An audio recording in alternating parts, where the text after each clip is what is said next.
Wow, I feel so big today. Look at me in a big chair. Hold on. Well, I got this little battery operated fan that's to my there it goes. See? Little battery thing. By the way, this is the pre-show. That's not the show yet, folks, if you're new here or aren't used to the way the show works. We're in the pre-show for about the next 3.5 minutes, thereabouts. Something like that. Yeah, 2.5 minutes. 4 minutes and 26 seconds past the top of the hour is when we start the broadcast. And let's see if we got, yep, there we go. We got feedback, so we're good. Boom. I'm going to put that there.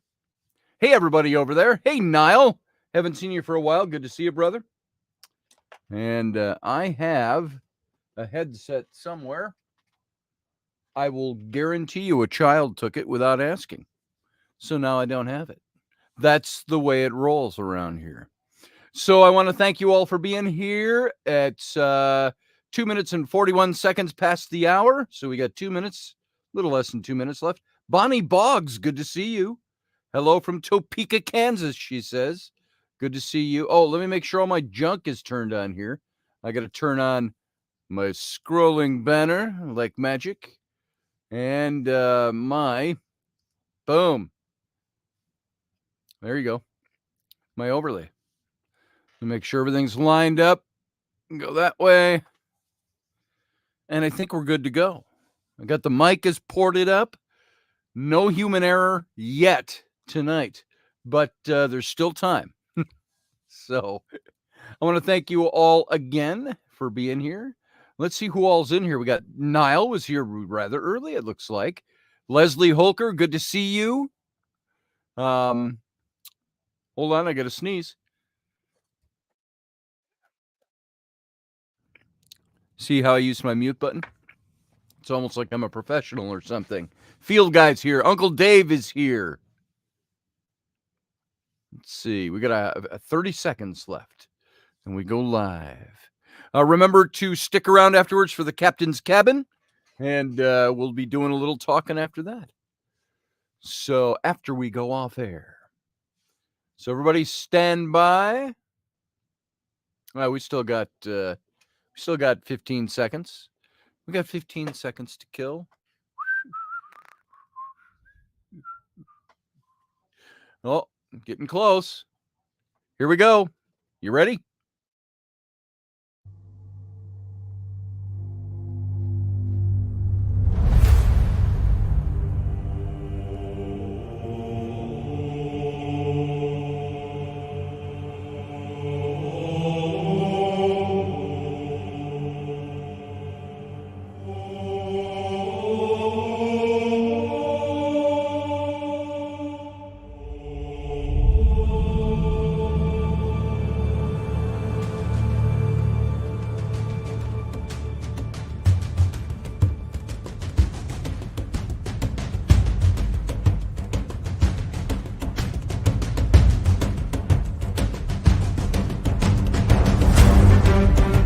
The Intrepid radio program with Scotty Roberts.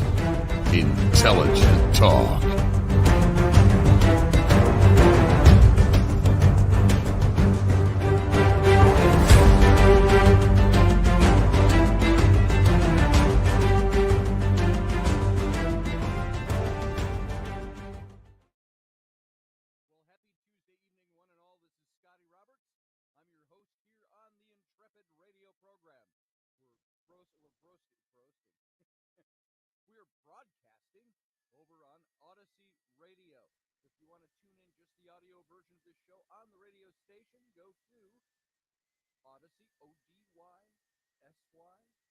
Radio.com.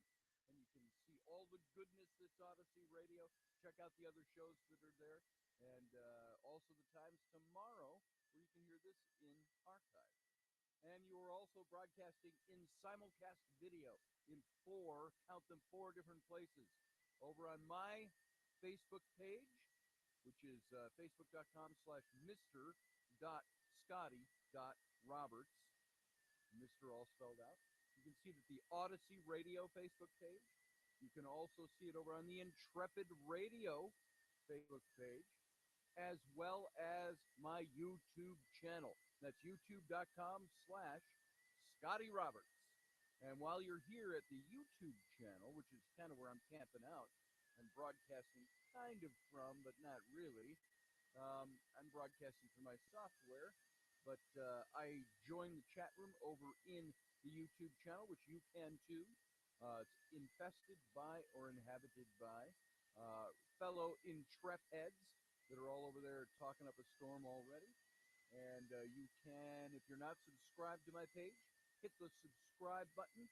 You can also hit the notification, the little bell. If you, by the way, folks, if you don't get notified of these shows, just go click on that little bell icon next to the subscribe button, and that will give you notifications of this show. And also, you can find the join button down below over here somewhere, and you can join this channel if you'd like to. Click that, you'll see 3 different ways you can join this channel. And can someone ping him? It says very low on FB page.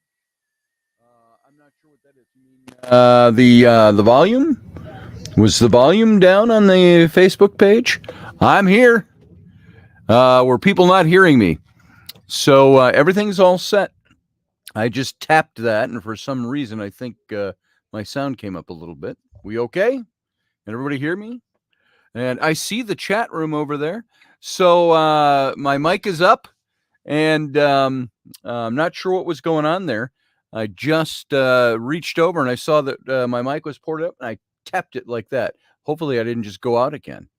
So sorry about that. If there is a delay, by the way, because the things I'm talking about now, I've already seen you saying, go ping him. The volume was way low. Dave Potter says no. Barbie says good. Grumpy says I can. So there you go. Sorry about that, folks. So we are here. We are live. If you missed anything I said, they said they were hearing me on the Facebook page. I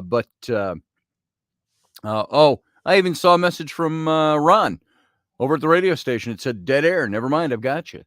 So hopefully that wasn't too bad. Not sure what caused that this time. So not human error tonight. How about that? So what was I saying? Introducing the show, finding all the places where you can see it, all the places where you can hear it, yada yada, how to join the channel, so on. I think I got it all covered. Hopefully you all heard it. If you didn't, I'm sure I'll repeat it again some other day. So, welcome. Now that we're out of the introductory matter of the show, and hope I didn't lose anybody if you couldn't hear me.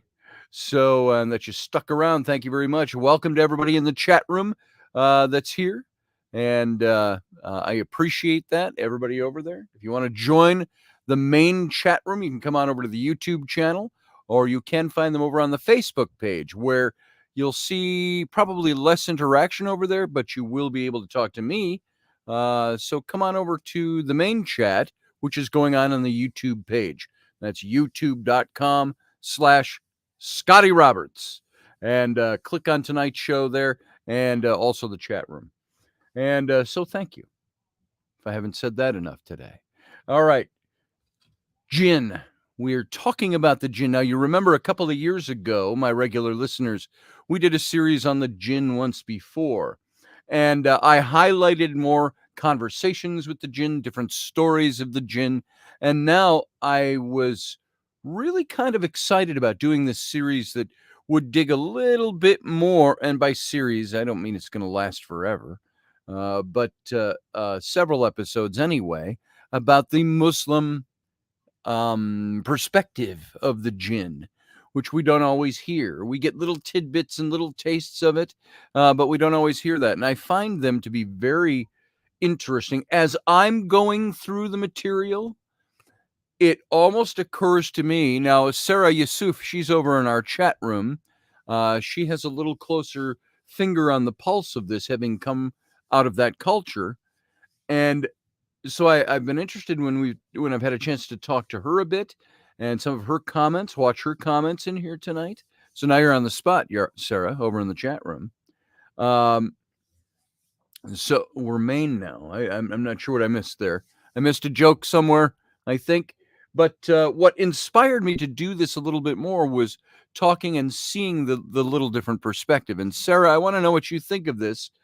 You know how the Old Testament, and most of my listeners have heard me talk about this before, has the story of the Nephilim. The Nephilim, which were supposedly the offspring of the intermingling of the Watchers, which came down and intermingled with human women. And in Genesis 6, 1 through 4, and that their offspring were the Nephilim. And the Nephilim were the reason, according to the biblical account, if you dig in a little deeper, that the great flood supposedly was brought on by God, the great deluge, to wipe out this hybrid race of Nephilim that were the offspring of the Watchers and the human women. And so, or the B'nai Ha-Elohim, the sons of God, the Watchers. And so the Elohim. And so, I'm wondering what the comparisons might be, if there is any, if it's a similar sounding mythology in Islam as we had in Judeo-Christianity. That because the more I look at this, I'm finding that the Jinn take on a lot of qualities that you might think were the Nephilim at some point, or the Watchers anyway, those who came down and intermingled. So I think it'll be very interesting as we go on to find out a little bit more about that as we keep digging in. Niall says this is a topic that's very prevalent within Islam, but its connection to the sons of men with Christianity is profound. And the building of Solomon's temple. Yeah, that's also a very interesting connection. And some of this I'm still learning as we're going along in this as well. The more I dig into this and the more I'm finding more information. So to me, the Nephilim was one topic that I did a lot of research on, a lot of study on. Now I'm looking at the Jinn and I'm saying there's more to this than meets the eye. There's more to, where do we get our imagery of Jinn? We talked about it a little bit in fun last night. I Dream of Genie was some of our first big pop cultural references to Genie, but I suppose a Jinn could take that appearance if they wanted to. But there was Barbara Eden in the 1960s and Major Nelson, who for some really odd, strange reason had this gorgeous woman in a bottle in his home that could manifest physically, dressed skimpily, totally into him, called him master, and yet he kept thwarting her advances. It's like, okay, come on, Major Nelson. We got to talk. We got to talk. So that was some of us in pop culture. That was our first connection to genies. And we didn't even know, maybe I would say 99% of people didn't even know that the genie came from the Jinn, that there's an actual mythology that backs it, or actual beings, if you will, that back it. And when I say that, let me repeat something I said last night. My little kids were all talking in the back seat. I was being dad and driving my son and three of his friends, his guy friends, somewhere, and they're all 11 or 12 years old, and some topic of ghosts or haunting came up, and one kid said, "I don't know, is that stuff really real? I don't think it's really real." And I said, "Oh," and I butted into the conversation. I said, "Pardon me, if I may," but I said, "Yes, it's all very real." And I said, I used to not believe that. I used to believe there was spiritual things, a spiritual side to the universe. All of those things were very much a part of my faith belief system. You can't be a Christian and not believe that there's not spiritual realms or a Holy Spirit or things like that. But we always drew the line in those circles and saying, well, no, they're not ghosts. There's not this and that. And now it's become more and more as more understanding is being made of these things, that those things do exist. I happen to be a firm believer that there are a lot of things out there, and I'm not too wacky. Those of you who know me know this. I happen to believe that there is I have a firm belief that there is a spirit world, that there is a natural world part of the natural world we call the supernatural world.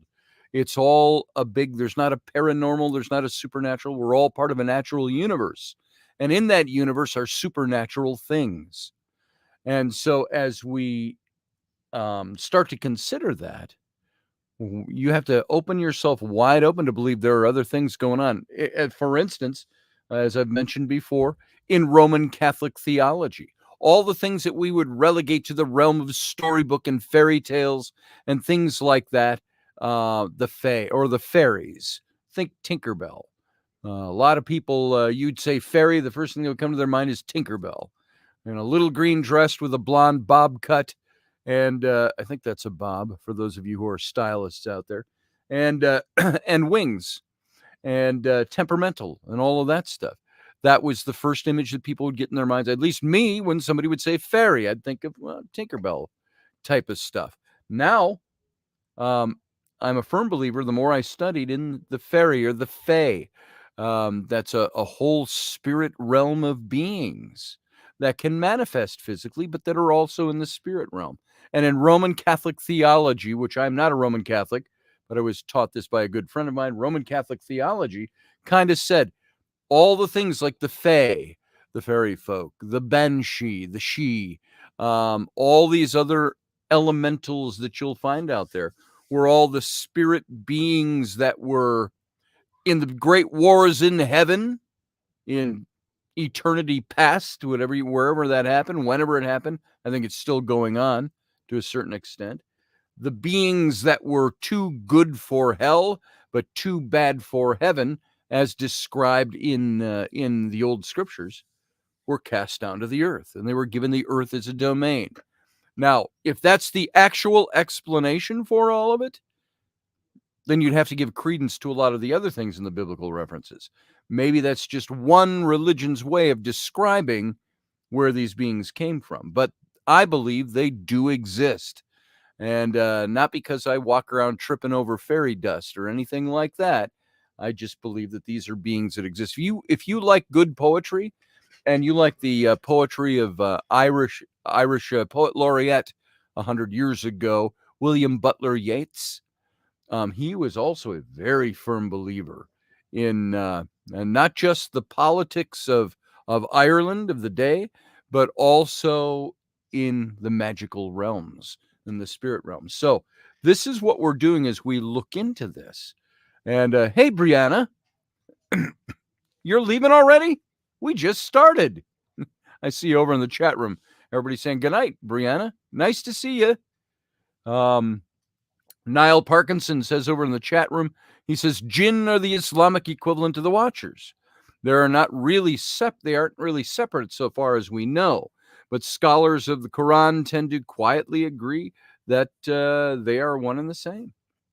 And we talked about either last night or last Friday when we started talking about this, Niall, how, it was in the conversation with the Jinn, with the man, the late Hank Wesselman. Wrote about this, and was an anthropologist and also a shaman. And he said that he remembered the Jinn saying something about the Watchers were the ones that had something to do with their beginnings of their interactions with humans and things like this. Matthew Sainsbury over in Barbados says, I believe the supernatural is very, very, very real. Yeah, it is. I've experienced it. Those who do not experience it are those who have probably never exposed themselves to it. 1, 2, don't care to expose themselves to it. 3, are living in a perception of the universe that doesn't include that, so they don't experience it. They close it off. And if they do experience it, it's easily explained by something else. It's like this. I'll just give this quick example. I'm going to jump then into what we're going to talk about tonight with the Jinn. Rainey and I have had all kinds of experiences. People would call those anecdotal experiences because it's our personal experience. Nobody else was there. Nobody else saw it. It's our story, and we're sticking to it. I kind of say like Moses in the burning bush. He was the only guy there, and that's his story, and he's sticking to it. Well, we've had all kinds, myriads of things that we've experienced and seen, Rainey and I together. Either deliberate because we're out looking for it, doing paranormal investigation work or whatever, and or sometimes just because it's happening around us.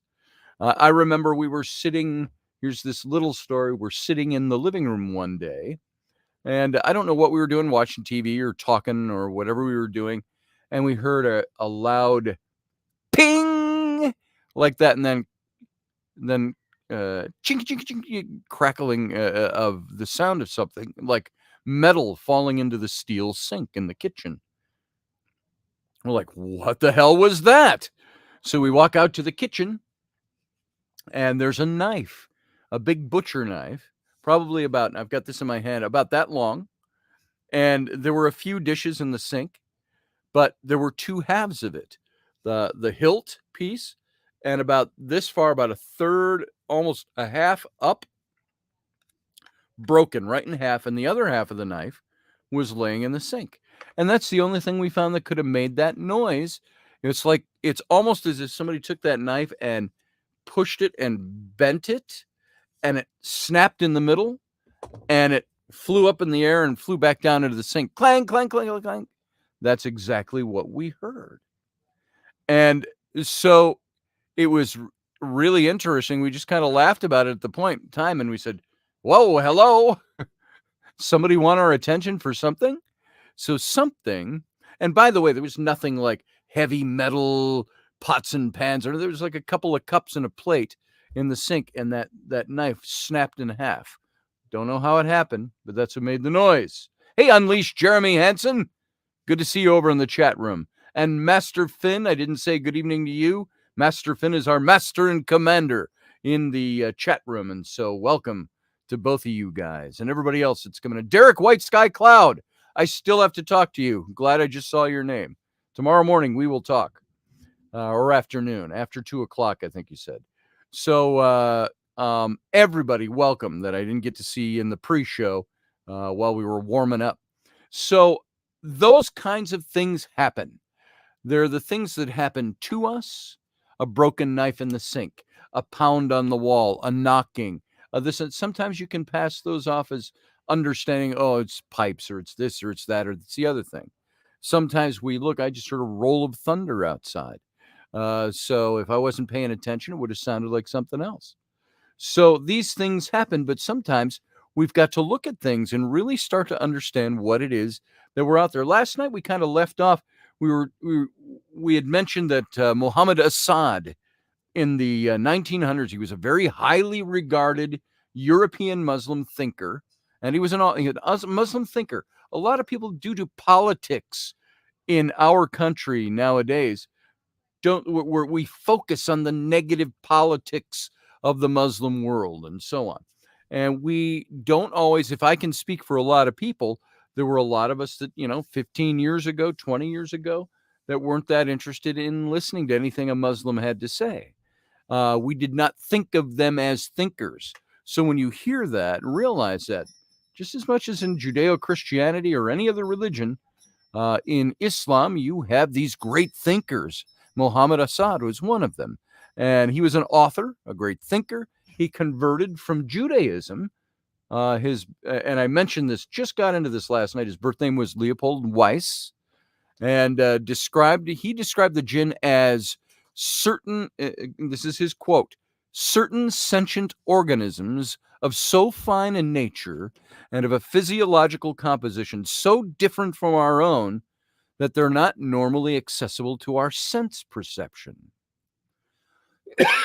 And then he goes on, if we assume, as we must, that there are living organisms whose biological premises are entirely different from our own, it is only logical to assume that our physical senses can establish contact with them only under very exceptional circumstances. Hence the description of them as invisible beings, the invisible fire gods type of thing. Now, Assad, in what he was putting forward, he felt that the occasional, very rare crossing of paths between the life mode of the jinn and ours might well give rise to this to strange because unexplainable manifestations, which man's primitive fantasies have subsequently interpreted as ghosts or demons or other such supernatural apparitions. And his explanation might suggest that Jinn inhabit another dimensional plane, and that they occasionally enter into ours and interact with us and have the ability to interact with us. If you remember the conversation with the Jinn, there were Jinn that would manifest in human form. They would also marry women or men. They would marry them in physical form, humans, and live lives with them, being Jinn. And so there's these concepts that traditionally belong in the realms of science fiction, but should they really? It's like the Watchers coming down and intermingling with the daughters of men, the Bene Ha-Elohim in Genesis, which came from, by the way, a lot of that information right from the book of Enoch. Now, if we believe, by the way, I'm just going to put this side note in there. If we believe that Moses, that there was a real historical Moses, and I wrote a whole book about that, if there was a real historical Moses, and he actually penned the first 5 books of the Bible. Now, there's no reason to think that isn't so. If there was a Mohammed, why couldn't there have been a Moses? We relegate even certain stories like that to the realms of fantasy or the realms of books of faith. Well, this was a guy who really lived. He penned those first 5 books. And if he penned those books and he's written something in those books, in the oldest manuscripts you can find, even in the translations into the Septuagint, you find the Greek version of the Old Testament in the 400s BCE, you will find that he has mentioned almost direct quotes from the book of Enoch, which people say, oh, that's fake. That was only written, many, many years after that. Well, nobody said Enoch wrote it.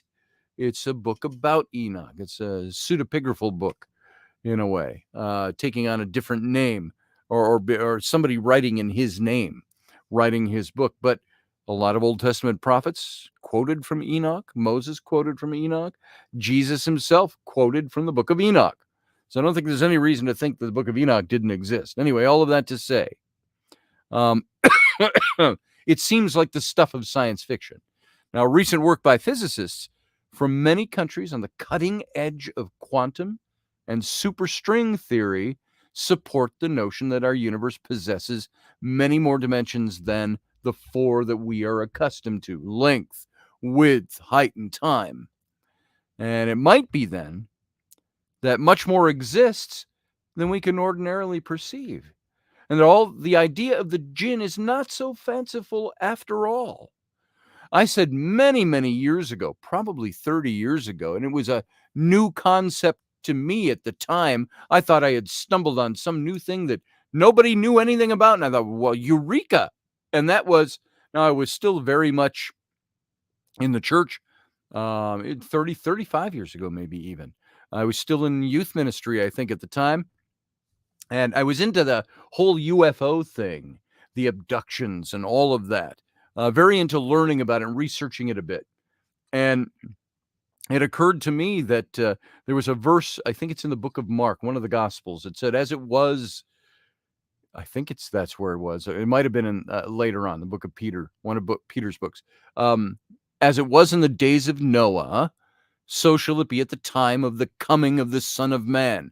Wording for the second advent of the Christ type of thing. And I thought, now that's interesting. As it was in the days of Noah, and I thought, what was happening up until the time of Noah? You had the Watchers, the Elohim. You had the Nephilim. You had the Watchers coming in a sense, not abducting, but intermingling with human women, having children with them, marrying them. It says they chose and married the ones that they loved. They loved them, it said. They had emotion. They weren't just these extra terrestrial types of creatures, celestial beings. They took on the form of humans, and they intermingled and loved human women, which I found that very intriguing when I first thought that. And my original thought at the time was, What if God exists outside of time? Because we talk about, remember how God has said, and I think we might have talked about this a bit with Professor Bauer in the chat room last week sometime, but how we look at God and God says, I am the same yesterday, today, and forever. And that a moment is as 1,000 years with God. We read phrases like that in the Old Testament and the New Testament. But you look at that and then you have to ask the question, well, where is God then? Where is he that he experiences time that way? He's obviously not in the human, what we would call a human dimension, this dimension, the third dimension. Where is he that he experiences time like that? I said perhaps God just exists outside of linear time. And so he's outside. It's like the linear time is contained in a sphere of some kind. And we have to put physical attributes to it to be able to kind of try to understand what it even is. And so that's what I think about this when we start talking about the dimensionality and different things going on in different dimensions, is that perhaps you've got a whole realm where those beings exist outside of our time, outside of linear time. Michelle Cannon Free in the chat room says time is illusory. Is illusory. Yes, you're right. Derek White Sky Cloud says the Alliance military, found under the Vatican's 777 chapters of the Bible that were removed many years ago before Martin Luther translated the Bible into German from Latin. So now that's interesting. I don't know much about that, Derek. I've heard some things, of course.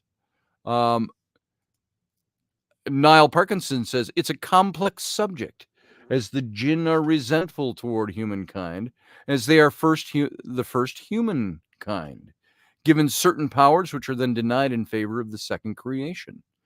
Yeah, that's very interesting. But you also have, Niall, those that in this Wesselman who had this conversation with the Jinn talked about how the Jinn could be very mischievous is the word they put on it. I would say sometimes downright evil, but then there are times where they could be the exact opposite of that, be very beneficent, fall in love with humans and things like that, because they are made of similar stuff, not in creation, as even that Jinn in that conversation said, man is made from clay, the angels from light, and the Jinn from smokeless fire. So they're all different in that respect, but there are similarities when they can take human form and they have emotions like humans. They can feel like humans do. But we've also been told there are books out there, and a couple of them by a very good old friend of mine who has now passed away a few years back. Rosemary Ellen Guiley wrote a couple of books on the Jinn, and she was kind of the godmother of the paranormal pop cultural type of circles that are out there. But I found with Rosemary even that I didn't really agree with her take. There was something about her take that didn't sit well with me. And she was painting the Jinn as maybe some of them rightfully are, but as pure evil, worse than the demonic evil that you would encounter. And I don't know everything about her theory, but I will say this, that I didn't agree with that take. I thought there's more to this than that. Jinn are not like fairies, said Sarah. Sarah Yusuf over in our chat room. Jinn are not like fairies. They're allowed complex emotions.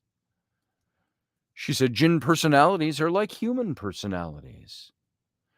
And that, I am sure, from Sarah's point of view, is a very Islamic point of view about them, which is, of course, really the sourcing of the Jinn.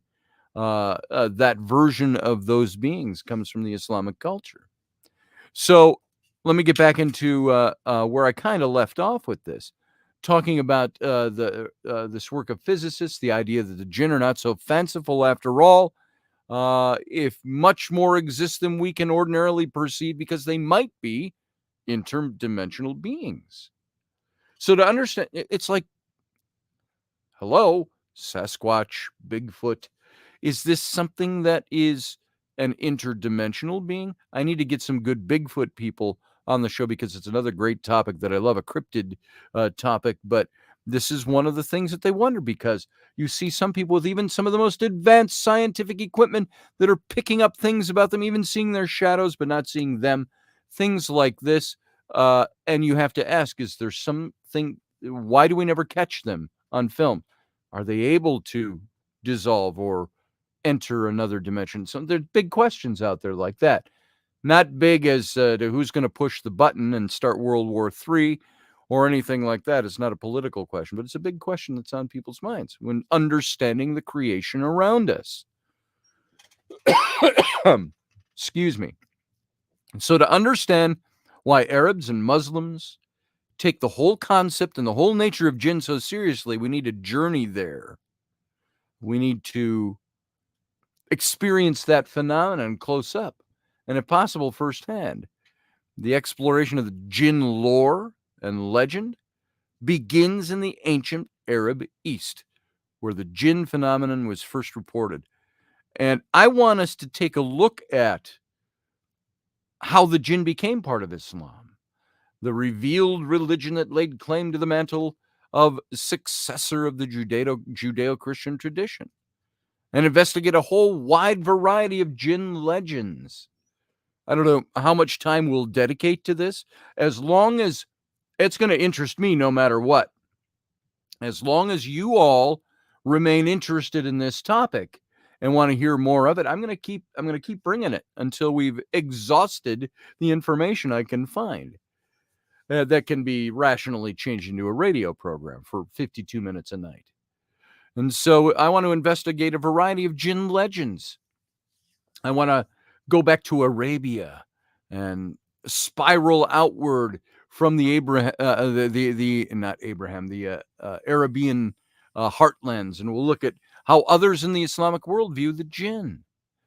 And from Iraq to Palestine to Syria to Egypt to Arab North Africa and Spain and Turkey and Iran, the Indian Ocean, its Asian and African shores, all of these places are where you had the germination of this idea that spread and spiraled out into all these other parts of the world around there. And I want to explore the impact of the jinn and their lore on literatures and cultures of the world. And so the phenomenon of the jinn is one thing, that the interpretation of jinn is still yet quite another thing. The phenomena is one thing, the interpretation of them is quite another. The phenomenon, the experience of jinn interests us greatly and interests me greatly. I can get sucked right into this topic because I enjoy the topic and I want to learn about this. Why? Because it's part of that unknown that we don't know much about. We've got a lot of information about them, but do we really know things about them?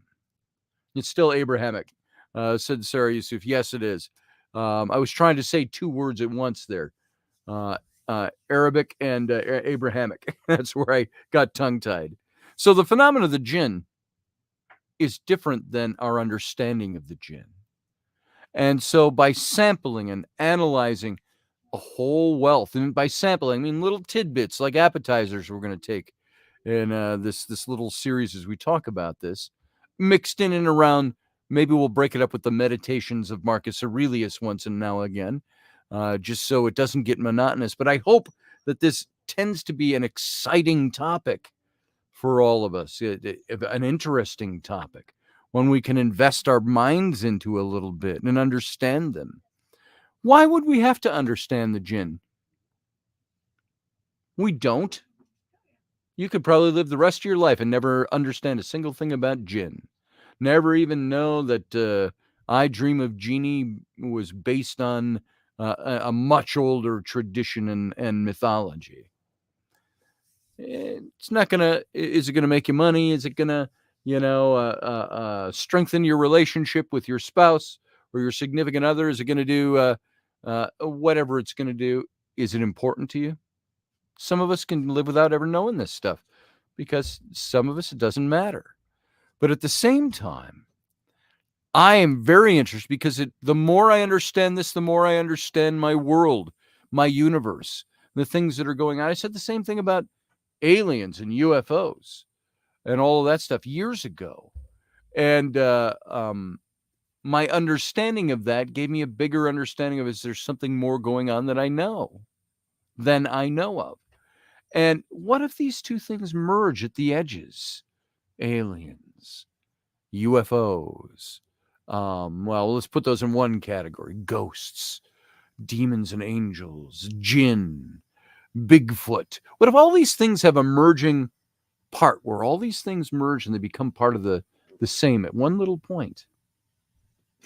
What if some of them are different descriptions of the same thing? So we're going to sample some things here to try to figure this out for ourselves. And my hope is that what we're doing here on this show, by presenting this information, is going to tell the story of some very remarkable beings in a sufficient detail that has enough flavor to satisfy anybody who's curious about it at all, and entertain the imaginative and lay down a useful path for further research and inquiry. This is what I'm trying to do with this. So I have a quote here from Zachariah El-Quazini. I think that's how it's pronounced. Qazwini. Quazini. Zachariah Al-Quazini, he was easy for me to say, a cosmographer.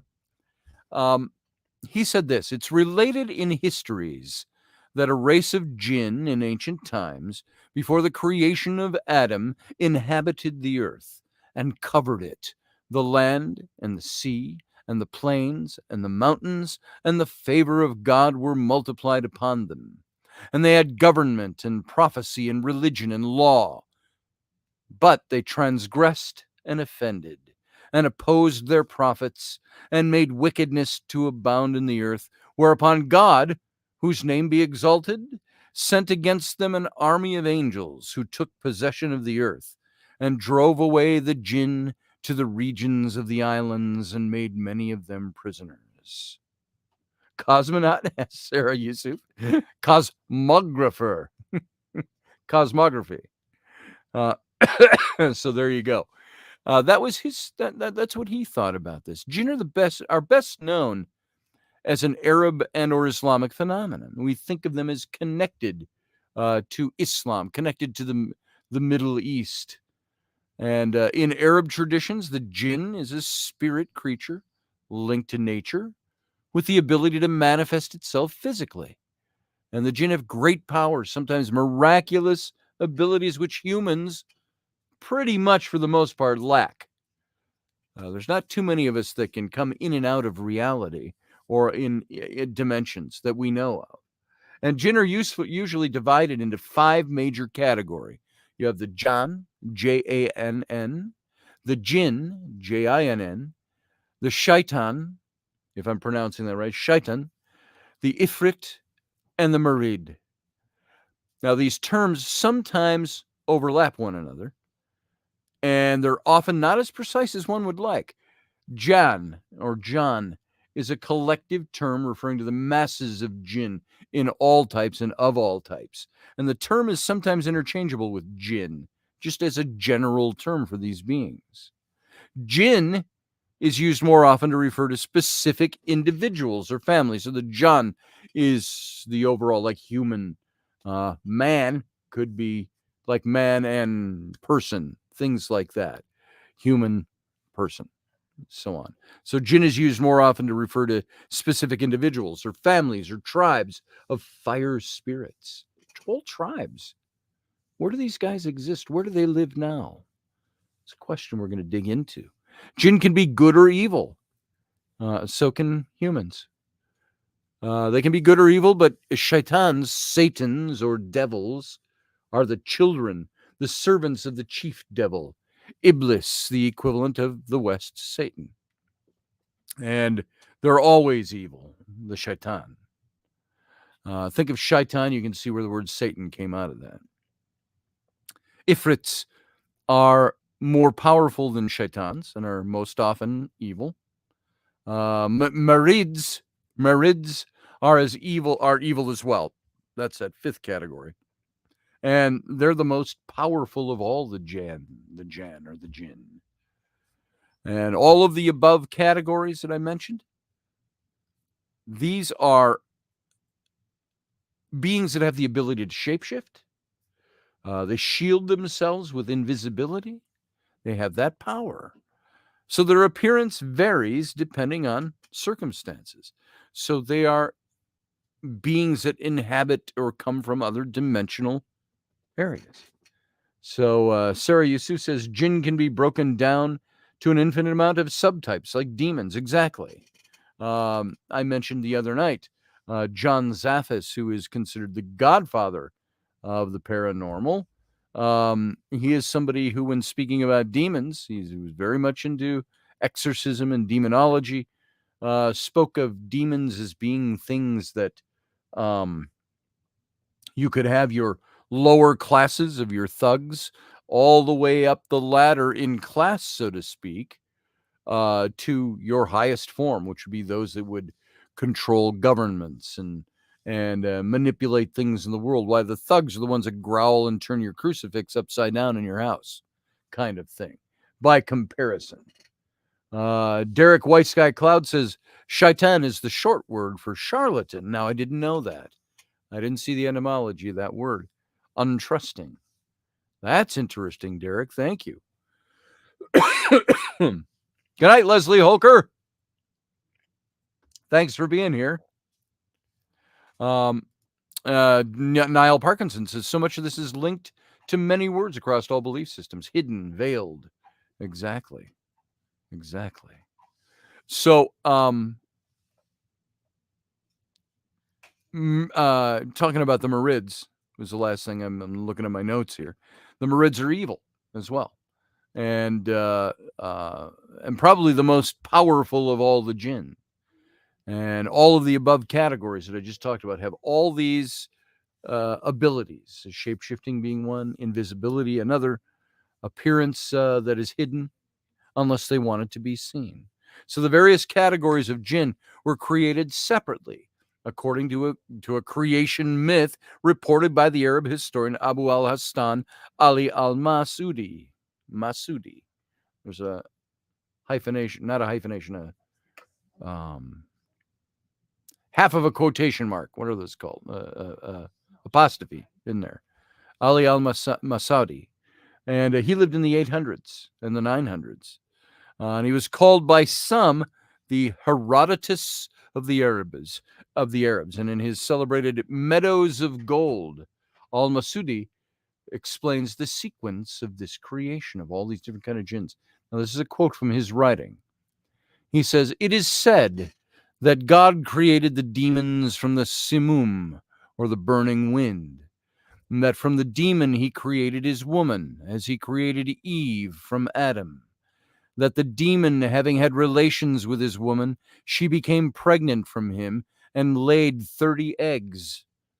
One of these eggs cracked open, giving birth to the Quatrobat, which was, so to speak, the mother of all the Quatrubs. Demons that have the form of a cat is what these are.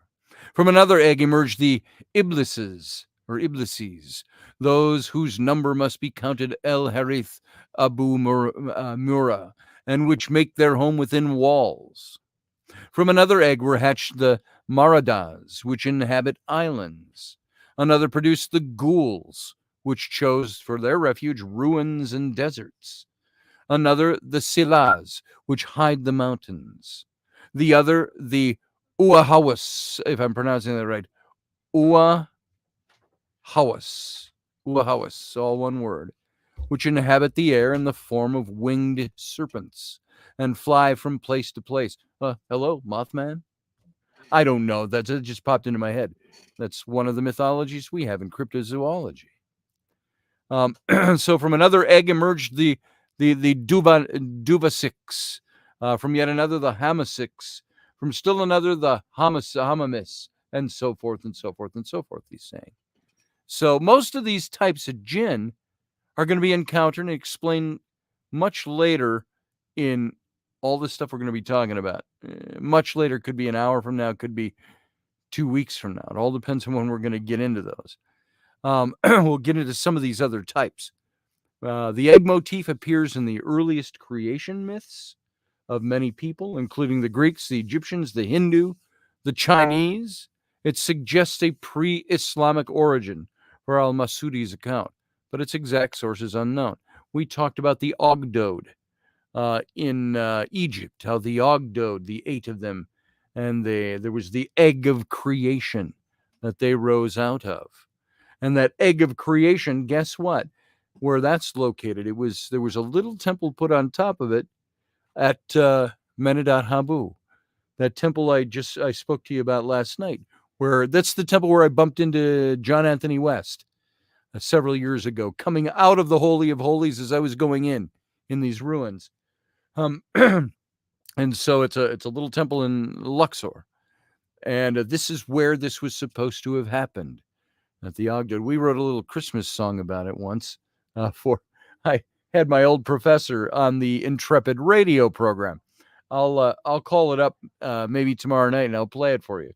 But we wanted to. My old seminary professor, Dr. Charles Ailing, he was the president of our seminary when I attended in the early 1980s. He went on for 25 years to become the chair of history at the University of Northwestern in St. Paul, Minnesota.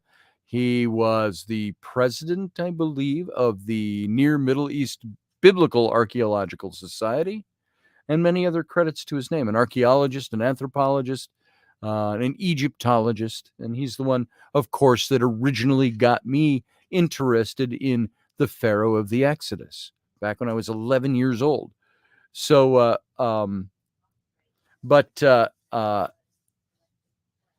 he, why did I bring him up in particular, Dr. Ailing? Oh, when he was on our show, the Intrepid radio program, when John Ward was doing this show with me 7-8 years ago, we had him on as a guest. And so I wrote this little Christmas ditty, and I don't know if I can even remember it the more I'm talking about it. I'll play it for you tomorrow, but because I didn't prep to do that tonight. But it went to Jingle Bells, Ancient Tells. A tell is an archaeological mound. So Jingle Bells, Ancient Tells, the Ogdode laid an egg. I wish I can't remember how it goes. That's the phrase I was after. But I talk about the Exodus in the little song, and it was funny, and we played it for Dr. Ailing. I'll play it for you tomorrow when I have time to import it ahead of time. We're very close to the end of being with our radio audience for tonight. So we're going to leave off getting any deeper into more information tonight. As you can see, this topic is incredibly broad. It's interesting. These are things I didn't even know about the Jinn, having done a whole series of radio shows on it a couple of years ago, because my focus was in a different place. Now I want to know more about them. So we'll continue with this tomorrow night. Oh, wait, a Mothman was sighted but not determined to be a cause. Says Sarah Yusuf about something. So we'll look at that in a little bit. Folks, if you are here from the radio show and you want to join the captain's cabin for a little bit after this show, that's our post show that goes on right here after we go off air on the radio. Then, you know what? Stick around.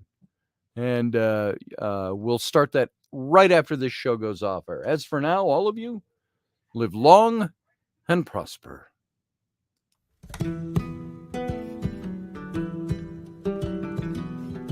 Join us every weeknight at 9 p.m. Central Standard Time, 10 p.m. Eastern. The Intrepid Radio Program, a Scotty Roberts Productions broadcast.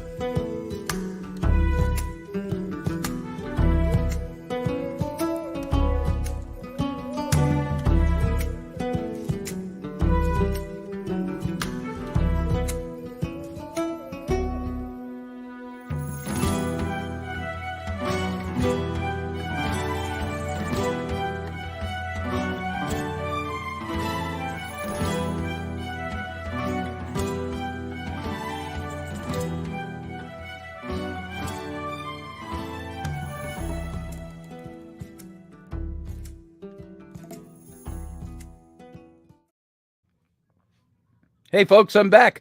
Welcome to the captain's cabin. I'm going to, within the minute, we'll be taking down the sound that goes to the radio station, taking down the link.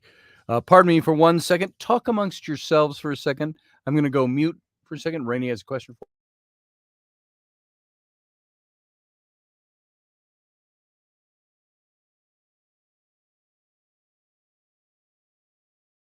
Oh, I could have let that play. I didn't know what she wanted to talk about. Personal finance or something. I don't like to broadcast that. She was asking if I saw the images from the new Webb telescope. You guys seen that? You know, I've talked about it a couple of times. I've made mention over the years of the Hubble image that they got over 10 days. This image of all these galaxies and what would be, like if you hold up your finger and look at it in the night sky, about the size of your pinky fingernail in the night sky. And in that little tiny section, now I heard them say it was in a grain of sand size if you hold it up to the sky. But they got, 10 years ago with the Hubble? They got this image that had over 10,000 galaxies in the image in an area that small up in the night sky. And they said, imagine, take that and exponentially look at the rest of the sky. And so 10,000 galaxies out there. What's in a galaxy? We're in the Milky Way galaxy. So galaxies contain billions of stars, each one. And if you exponentially do the math on that, there's billions of galaxies out there. So if there's billions of galaxies, each containing billions of stars, even in our own galaxy, we think of it as our own backyard nowadays, the Milky Way galaxy. But imagine the time it takes it to travel from one star to another just in the Milky Way galaxy. Now, expand that out. So, and I guess the new image is, Sarah Yusuf, doesn't it? Makes you feel rather insignificant and small. It's like Carl Sagan's The Blue Dot in the sky. And and yet God is still interested in us, says Sarah. And that's the hard thing for some people to comprehend, even for me sometimes to comprehend, is why would God be interested in us? Was that all created for us, or are we just one speck in all of that? And there's millions of other specks just like us out there. That's where that speculation comes from. No pun intended. That was accidental. Trust me. So it's interesting stuff. They got pictures of Marvin the Martin, says Iowa X. Yeah, I think so. At least his boxers. So everybody that's here, I appreciate you. I'm having a tough time talking tonight. I appreciate that you're here. As I mentioned at the very beginning, Rainey woke me up just a few minutes really before the show started, maybe 20 minutes before. I had fallen asleep. I was feeling really draggy, probably a little too much heat outside in the garage today, where it's not air conditioned. And I crawled upstairs practically to bed. I said, I got to lay down. And that was about 4:30. I remember looking at the clock and it was 4:25. And she woke me up at 8:40 and had to wake me up. Now I was lightly sleeping at that point, but she was like, you doing radio tonight? I go, yeah, I am. Whoopsie. I'm up. Rented lips, Scotty. There it is. Exactly.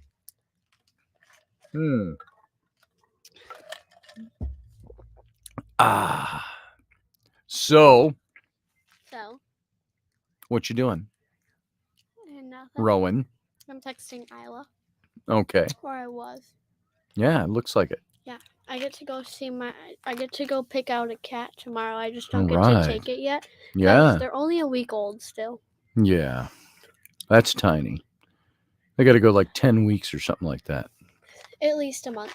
They're like this big right now. A month. I don't think you can get them when they're only a month old or 5 weeks old. I think they got to go a little bit more than that. Hey, field guy. You going to sleep? Dehydration, Sarah Yusuf said. That's what I thought, too. Maybe I was a bit dehydrated. But I was drinking out of this water the whole time. So I don't know.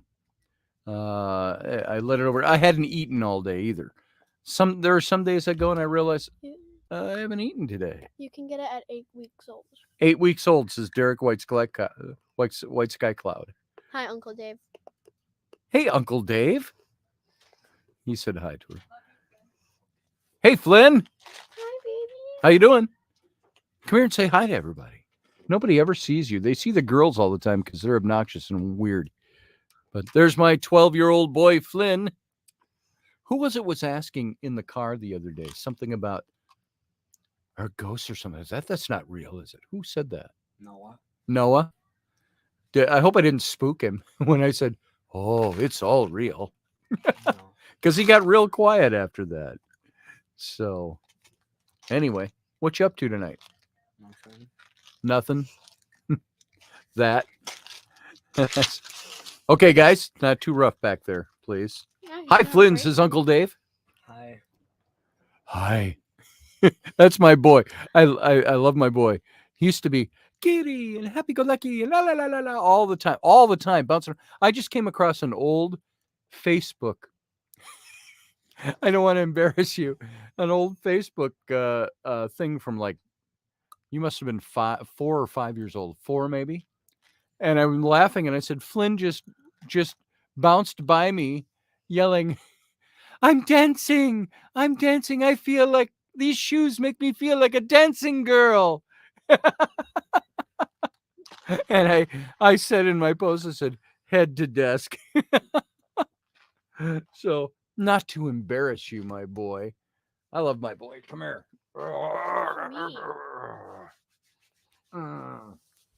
I just think it's fun. It's funny. You never give me hugs. Yeah, I know. You have girl cooties. Why would I want to give you hugs? Cool Spider-Man shirt, says Matthew Sainsbury. He's in Barbados, down in the Caribbean. Stop touching. Pirates. Stop touching. Still making pies? Who said that? Oh, is that not to me, probably. Because I had Sarah Yusuf, handsome boy. Someone asked Now that his hair's growing back. Someone asked how tall Flynn is. I'm 5'1". Flynn, how tall are you? I don't know. I'm 5'1". How many inches is Flynn Well, taller than me? You're 5'1"? Yeah. I don't know. How tall am I next to Flynn? Well, this is me Jesus. next to Flynn. And next to I'm no longer 6 foot. I'm about 5'10 3/4, something like that, because I'm shrinking already. But Flynn comes up to, I suppose, about my nose. So that would make him what? What's this? That's 10 inches. No. So, Flynn, what are you? About 5? You're not taller than Mom yet. He's definitely not. He's almost as tall as Mom. But here, I got to back this. I'm going to back that off just a little bit, so I can hopefully get more of you in there. He's like what? So there he is. If I'm 5'1". I would say I'm really bad at this stuff. If I'm 5'11-ish right now, he's got to be 5. Let's see, what is it? What would you be? You're probably about 5'5". There, you get the idea. So might jump on if you like. Yeah, come on in, Niall. Do you have the link, or do you want me to send it? Here, I'll send the invite link, and we'll put it in here for Niall. Boom. So anyway, that's my boy who you don't get to see that much of. They're always doing. So okay, you can both go now. Bye, Flynn. Flynn's like, I'm out of here. Scram. All right. You can go too if you want. I'm not done. Oh, you're not done? Why? What do you got? What do you got for us, Rowan? Nothing. Yeah, Field Guy says, I think every 10 years or after 50, you lose an inch or two. So I heard. Something like that. Yeah, it was about 5 years ago. My doc told me I was always 6 foot, and he told me you're like 5'11 7/8, and then it was 5'11 1/2, and so I'm somewhere right around there. I'm really mad. You want to know why? No. Yeah, you do. Okay, so I finally moved everything. Like, I finally rearranged my room to where I liked it, and I had room to do stuff. And now we have to move. We're not talking about that on the radio. Well, Okay. I just told you. Because I don't have. Okay. Yeah. Well, everybody, now that my daughter said we got to move, they renewed our lease 3 weeks ago. We hadn't signed it yet. She happily renewed our lease, then texted me this morning, said, we changed our mind. We're going to sell the place instead. So now we got to move again. Go figure. Now that we are finally settled in pretty good after almost a year in this place, and she wanted us to have to move. I wasn't even going to talk about this tonight. Thank you, Rowan. You're welcome. What? You So post it on Facebook. Facebook's the same thing as YouTube almost. Well, posting about it on Facebook and having friends comment, it's different than me announcing it on the radio. So, at least it's the captain's cabin. Don't make excuses. I'm not making an excuse. Telling you, I'm just saying stop I'm not talking. over it.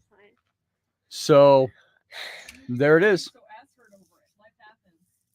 I know. That's what but I would rather explain it than have somebody blurt it out. So now I'm forced to explain it.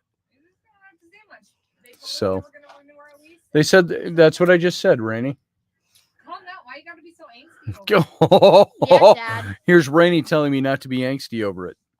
Miss Anxiety Queen over there all day long was like, oh my God, we're fucked. I said, no, we're not. Just go with the flow. It's okay. Let's move along and we'll make it happen. Hey, Sarah, welcome. And also we have Niall. Move along and we'll make it. So I can hear it. Hey, everybody. How's it going? Hey, Sarah's here too. That's cool. Yes, she is. I'm going to take that off. There we go. So anyway. It should be interesting because it's kind of a Jinn conversation. Hello to your daughter in the background. Yeah, there she is. It's my 10-year-old. We're talking about spooky stuff. Yeah. This is Rowan Clare. And that's Niall. He's over in Ireland right now. You don't always have to say my middle name. I like to say it. How about that? Yeah. So he's talking to us live from Ireland. Nice. Yeah. Cool, Dad. When are you getting the kitten? Or is that probably after we move? After you move. So have you picked out the kitten? Do you have your tomorrow? Oh, nice. They're like a week old, is what I'm told. Yeah, they're tiny at this stage. Yeah. Oh yeah. You caved on the kitten. I have the kitty. Yes. Yeah. So my parents are gonna call the cat Bob Saget, but I get to call it whatever I want. So if I get the mixed cat, it's gonna be Piper, and that's their mom's name. Piper. And if it's a gray cat, its name is gonna be Buttons. Buttons? Buttons. Oh, okay. I thought you were silencing a T in there. I thought it was Buttons. Buttons. Yeah. And then if I get another black cat, it's gonna be Binks from Hocus Pocus because he's a black cat. Yeah, of course. So it has to be witchy. And I told her the only way I would allow her to get another cat is if it would be our second. We got the old black cat, Oscar. And I said, if you want a cat, I said only under one condition, you have to name it Bob Saget. And it was one word, Bob Saget. Tell them the whole story about how you made me cry. No, I'm not going to tell that. Yeah, exactly. Yeah, maybe another day. Yeah, another day. He said he was joking, and then I started crying, and he said I could actually get the cat. By the way, who is Bob Saget? Never heard Bob of Saget is a comedian, American comedian. He recently died, actually. Yeah. Oh, okay. On a TV show. So. And I only got the name that way because we used to, years ago, there was a guy that would do videos with his dad who had Tourette's. And his dad used Bob Saget as a swear word. He'd say things like, "That damn post office, they're not delivering with Bob Saget," and he'd use it like that. So I said, it's the first thing that popped in my head. I said, "You can have the cat if you name it Bob Saget." So that's where that came from. Yeah, it's kind of interesting because I've been trying to catch up on some of my stand-up comedians. Yeah. And there's an awful lot of American comedians that there are. It's actually a profession over here. Yeah, and you know, Bear belly guy? in Europe we have a handful who are very good, but in America, The you orange guys have. Yeah, the majority of the comedians I like come from Europe. Like even the famous Irish comedian Dara O'Brien. He's one of my favorites. I'm not sure. Yeah, who yeah, that is. yeah. There are a few, you know, Dylan Moore and people like this. You know, the more sort of Oh, Kreischer. guys who are Bare cutting chested. edge, or you know, sort of X-rated kind of guys. Right. They It's hard to Bare find belly, clean you said. comics. Yeah. Bare Yeah, belly. it's hard to find. But Okay. I caught up on one of these guys, Sarah Chanel, yeah, the black guy, something Chanel, Oh, um, Chappelle, David Chappelle. Chappelle, Yeah. David Chappelle. I mean, He's pretty good. he goes close to the edge, you know. He does. And, He does. He gets in uh, political trouble, and he says, "I don't care." I don't care because he's loaded, you know. He can buy That's his way right. out of anything, you know. Or That's you know, right. he has a group of And- people around And him. it's Who, you see a day and age where people get canceled for stating things the way they think. There's cancel culture out there, political out there, and they tried to do that to him, and he told them, "Fuck off." Well, you And see- but then you have just yeah. things this week where there was some musician who backtracked on everything she said about how to define what a woman is because of cancel culture. So Yeah. So we It's a have all powerful these buzzwords, and it's actually that's the reason I was checking out stand-up comedians, because it's the only place left that they can actually, Yeah. I suppose, speak their truths. That's so it. because we have to be so politically correct in our daily lives, but these guys just let it all out under the auspices of being a comedian, which is, I think, is brilliant because you can say whatever you want, and Yeah. you can't be sued. Well, you can try, but these guys are hugely successful and they have a huge following, and they relate to all of us in the current age. So I think that even though some of their stuff is like really close to the edge, they still are very funny, and that's Right. what makes people laugh. Yeah, I mean, That's even it. the way how divisive and everything political culture is, it just gets even more and more ridiculous. So you can either choose to laugh or cry about it. So why not laugh? That's it. Yeah, I think And they introduced the ridiculous aspect of of this world that we live in. And comedy especially is meant to offend. It's meant to offend, not be offensive, but to offend, because it makes you laugh. And if you can't take a joke, you better not listen to a good stand-up comic. yeah.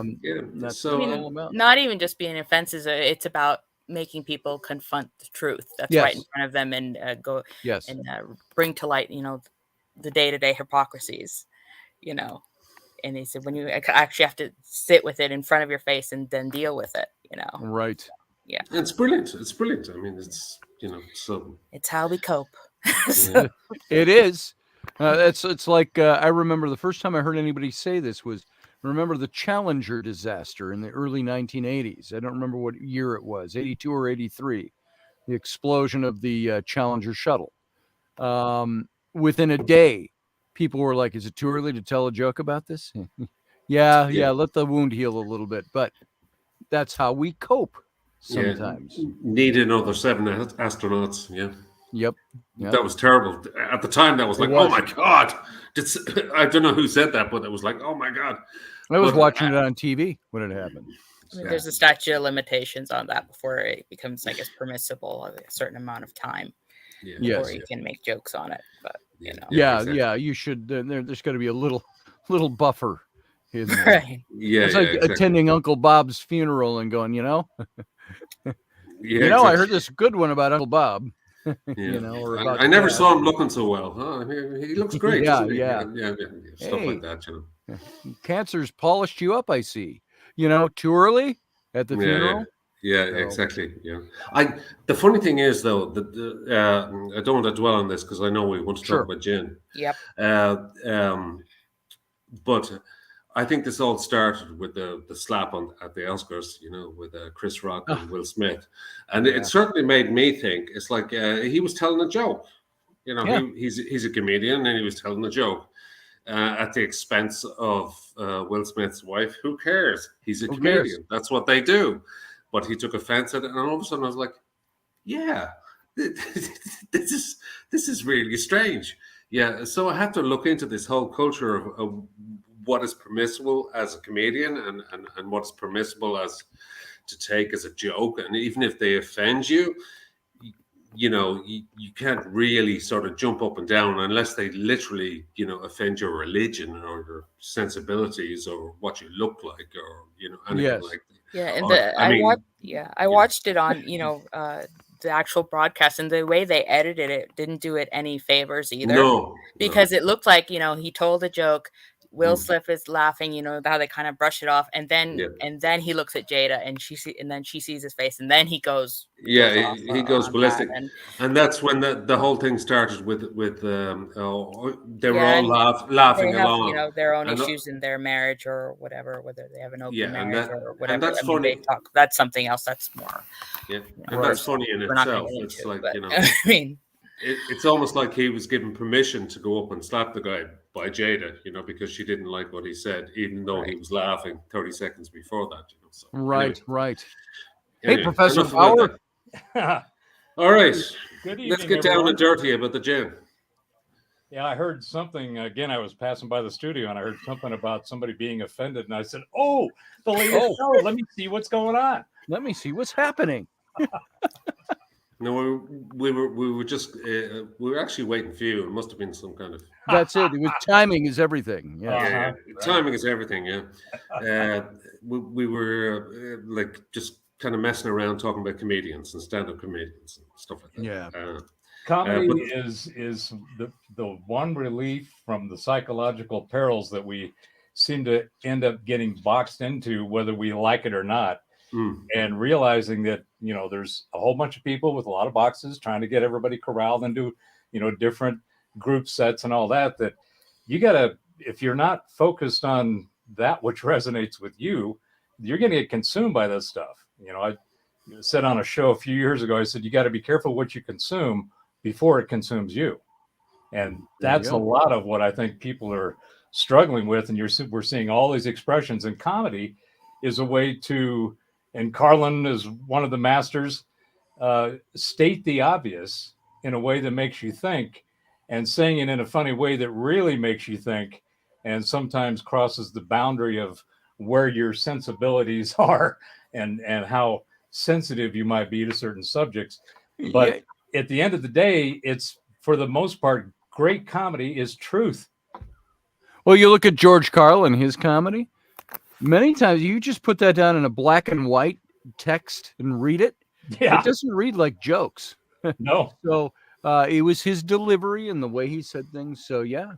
It was basically his commentary on society, right? Yeah. And when you see the truth in words, and then you hear it through your mind, and you're able to process it, I mean, there's some very profound stuff that comes out of there.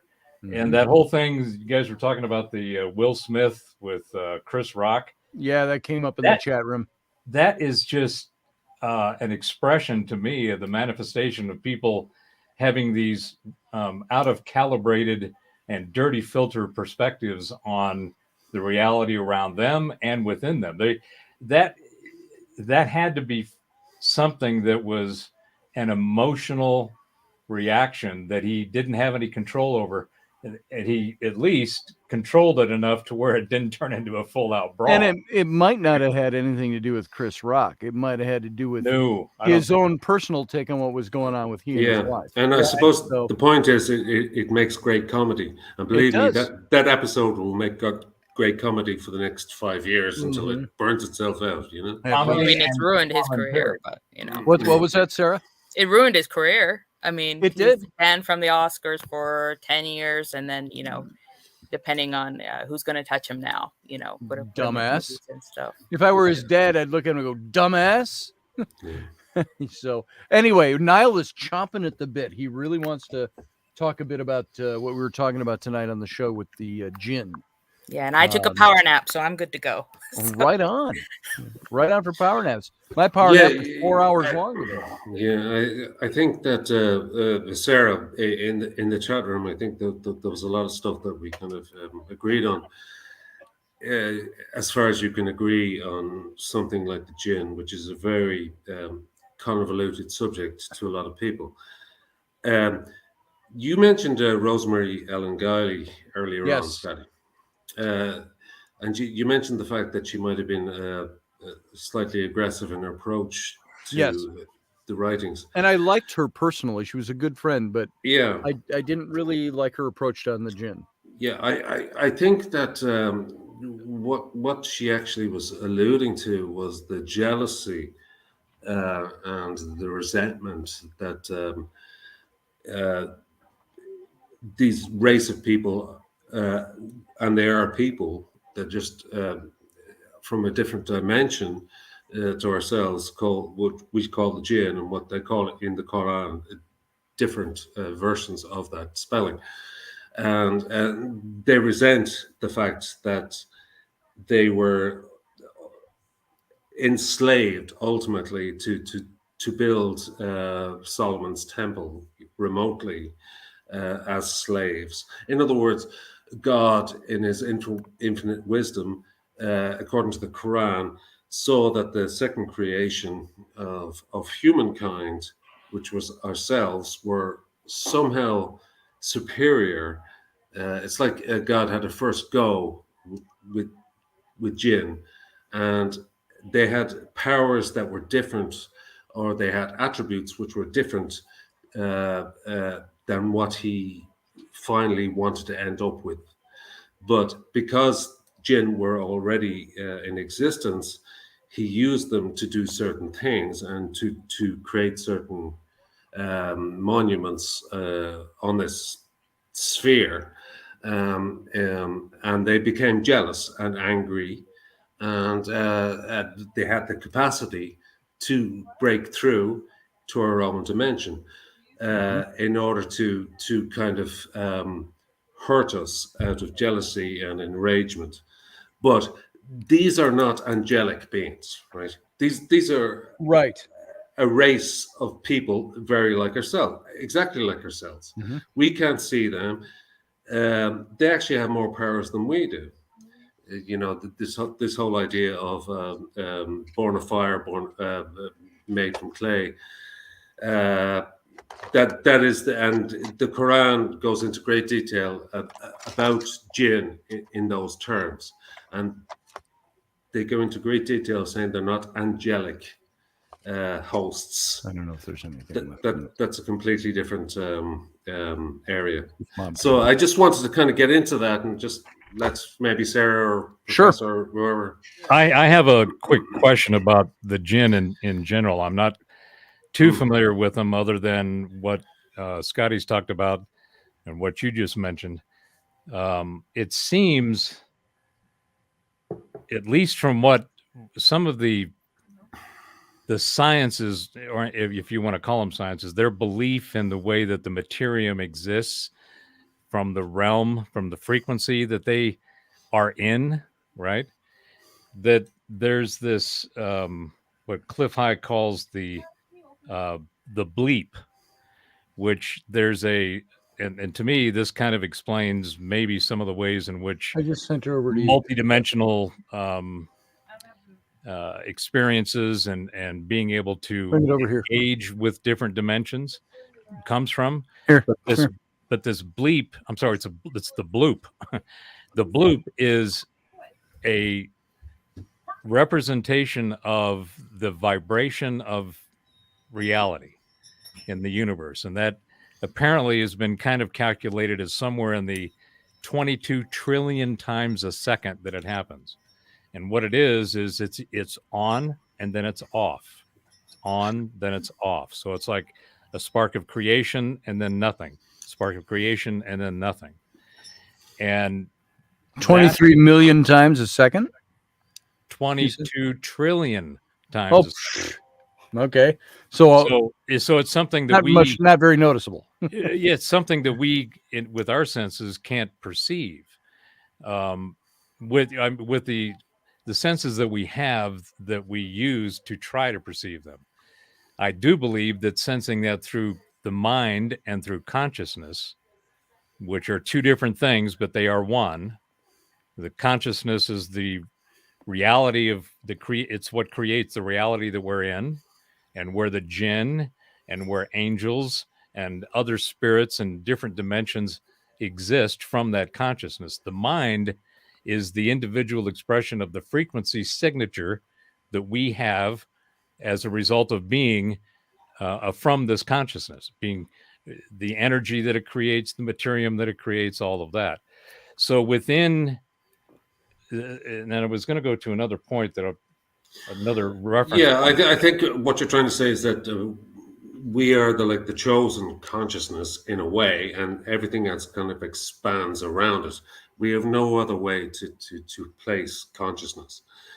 We don't understand it except on our own terms. Yes, it's known as the hard question in the sciences. Yeah, but without getting too far into that, I think that what I find interesting about Jinn is the correlation and the similar types of creation myths that are created around their actual actions.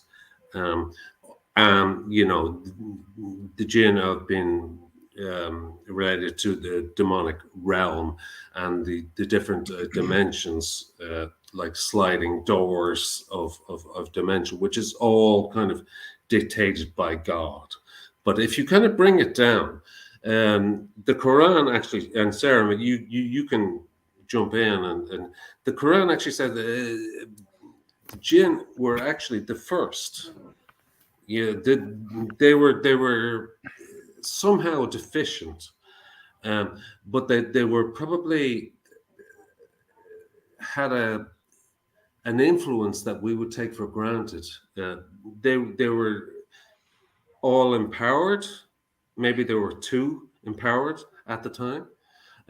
They were apparently built Solomon's temple entirely remotely. They just lifted the blocks. To sound familiar, lifted the blocks through thought alone. You know, they got jealous because God thought they had too much power, and even though these people had families and they were, and Solomon had the one ring to rule them all. Supposedly, yes. That's where J.R.R. Tolkien got some of his ideas. Yes, you know. So, but you know, it was the angels, you know, including the angel that appeared to Muhammad in the cave.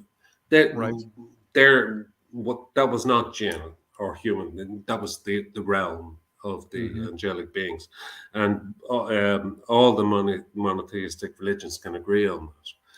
But the Jinn were like pushed aside because there was something kind of political about them. Yeah, before their time. Yeah. There was something political about them. They kind of got ahead of their station, and they were assigned to a separate realm. They weren't eliminated. How long do you suppose that took to interject a thought into what you're saying? If they got beyond a certain point, the flash through my mind was, well, I wonder how far mankind is from that. And then I thought, all while you were saying that, I thought, well, is that the way it happened with the Jinn, or was it because the Jinn were imbued with special abilities that humans don't have, and God's creation of humanity was then the answer to that, to say, okay, I'm going to create them like the Jinn, except they aren't going to have any of this special shit about them. I agree with that, Scotty. I think that's most logical answer. Sarah, I'm curious how you... I think, I mean, according to scholars of the Quran, that is exactly what happened. They were given extreme powers which they couldn't handle. And the Quran goes into great detail about this, but they're not fundamentally evil. It's like they were born, even the way they're described, of smokeless fire, Right. Yep. So we've talked about this several times before, but, it bears to say it again. So Christianity and Islam, I would say maybe 98% of it, like is going from Genesis, Moses, it's 98% the same. The stories are the same. Yeah. You may quibble on small things, whether, like, Sure. Jesus is the son of God, prophet of God, or, how he was imbued with divinity or whatnot. Let me interrupt for just a second. Mhm. Niall, you're doing exactly what I wish I could do in the house. You're drinking beer and you're smoking. Well, there you go, Scotty. There it is. Oh, the life of a single man. All right, go Yes. ahead, Well, Sarah. and Sarah, they're both Abrahamic in their Yes. Yeah. in their focus, right? So Right, the same. It makes sense that the stories would line up as much as they do. Yeah, The- I consider it like with like Christianity, Islam, Judaism. It's the whole same Abrahamic tree. There's just different branches, Mhm. that just branched off. I mean, it's just something happened that these groups were formed, and then eventually they all went their separate ways with different ways of thoughts and whatnot. So, but with the Jinn. So from the beginning, first, I would say, instead of saying the Jinn, the Jinn were second created. I would think. I'm just trying to make sense in my mind, and then Sure. humanity would be third, because in the Quran it states there were at least three different classes of entities that were there. You had angels, who were made purely from light, who had no free will. Jinn, who had there was made from smokeless fire, which is kind of similar to light, but it has heat and something to it added into them, and these creatures did have free will. And then you had humanity, who of course is made from clay and has free will out the wazoo. So Yes. yeah, so it came to a point where God was making everything, and he went to each of his creations and he said, okay, do you want to be good or evil? And he said, okay, I want to be evil. Okay, I want to be good, and this and that, basically, pick your team, basically. I'll pick your side. Right. So when it came to asking Adam, the first man, what do you want to be? Do you want to be good or evil? So then Adam says, instead of, he takes that decision and he gives it back to God and says, I'll be what you want me to be. And it was in that statement that caused God to value Adam above everybody else, even though everything else came before. So that said, okay, Adam's gonna you follow Adam, you bow before Adam, you follow what he says, which causes a semi uprising, because some of the Jinn were like, hey, we were here first, and he made the Hey. earth, so why Yes. aren't we getting that? Yes. And then that's where the characterization of Iblis, which the Christian Yes. equivalent would be Lucifer. Hmm. Iblis and Lucifer, they're kind of used interchangeably. The Shaitan, or the accuser. This Satan, Shaitan. It's kind of similar nomenclature. So all this is going on. So it's the same. You have the fall. And then God and the devil make a quote unquote proverbial bet, because the accuser says, well, they're only going to follow you because you're good to them. You're good to them. And if he said, and God said, okay, we'll test them. And then that's what we're undergoing right now, this thing called life, until the end of the test, which is called the day of judgment. So I said, okay, where are we gonna end up with God? If we live a good life, we end up on God's side, or we burn in eternal hellfire. Because at the day of judgment, then you're basically asked questions. God 101: does God exist? Right. That sort of thing. It's I have to say, Sarah, you put it in a brilliant context. Right. Because one thing that has been missing from all the major religions is context. Right. It's in the Christian Abrahamic religions. It's like we weren't here and then we were. We were in the Garden of Eden. And we were Right. tempted Well, by of Are we course, going to go those- back to yeah. the Garden of Eden? Those who contexts are knows? there. Professor Bauer, you can probably attest to this as well with your seminary training. The context is there. It's just not the thing you normally hear about in Sunday school or, from a preacher on a Sunday morning. Yeah, So you but don't logically, hear about a lot of that stuff. Yeah, it's only So- until nerds like us actually go and read it and There- explain it to there everybody. go and else. actually read into it, and it makes logical sense that God is. Why should God be any different to what He created? In other Right. words, He's going to try it once. He's going to try it twice. He's going to You make can a few do an mistakes. infinite amount He's of gonna- tests. I mean, you can say God is the ultimate scientist. So Well, it didn't. and doesn't that bring into question his omniscience? I mean, Of course if it you, does. No, I don't So- think so. well, Well, omniscience wouldn't omniscience indicate that if you know all, He knows if you it know all. what's going to happen, why go through all these experiments? Well, There has to be value. because There has to be value in free there will. has to What, be what is value value? and Is free that something will. that God also has? It's like if God knew everything beforehand, we wouldn't. Why be didn't he looking from at, the beginning just go, fuck this, I'm not going to even you do know, this. Because I know how it's all going to end. And I don't Well- mean that as flippantly as it sounds, but that's been a question I've asked is no, Well, no, and the that's- omniscience of God. I either bring that into question or the way we understand what omniscience is supposed to be no. I think or the all-knowing of God. Go Well, I ahead, think- sir. I'm sorry, what? Yeah, I think there is a very much a philosophical way of looking at this, which makes perfect sense. God can't be this. If He had the answers, we wouldn't exist. If we Right. had if He knew what He was doing, He just wouldn't do it. I mean, He'd do something else. See, the thing that I um, find interesting is the anthropomorphization. That's right. Let me see, yeah, you know what I meant. can't even say it. Of all of the things that we see in reality. Okay, so for example, we have this in the sciences. We have these laws of nature, right? We have these laws of science, laws of quantum mechanics, and all of the different disciplines, everything. And when you look at it and you go, well, laws are things that, if you look at the root of the word, it's something that is oriented in a culture, in a civilization. It's a man's wall around whatever they've defined as something that's worth a law.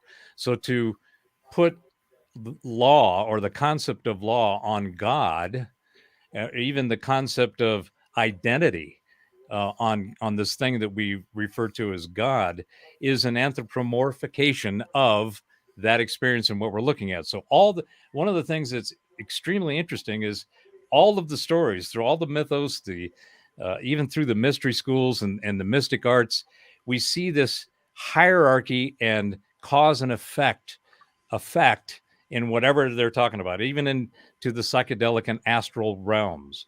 And we look at these things and we say, okay, well, this is how we're going to define it. We're going to create this word, this symbol, this sound, and we're going to identify it with a spirit, with a story, and there's always this, it always seems like it's somewhat familial in the structure in which it unfolds. There's always some dad, some goddess, the offspring.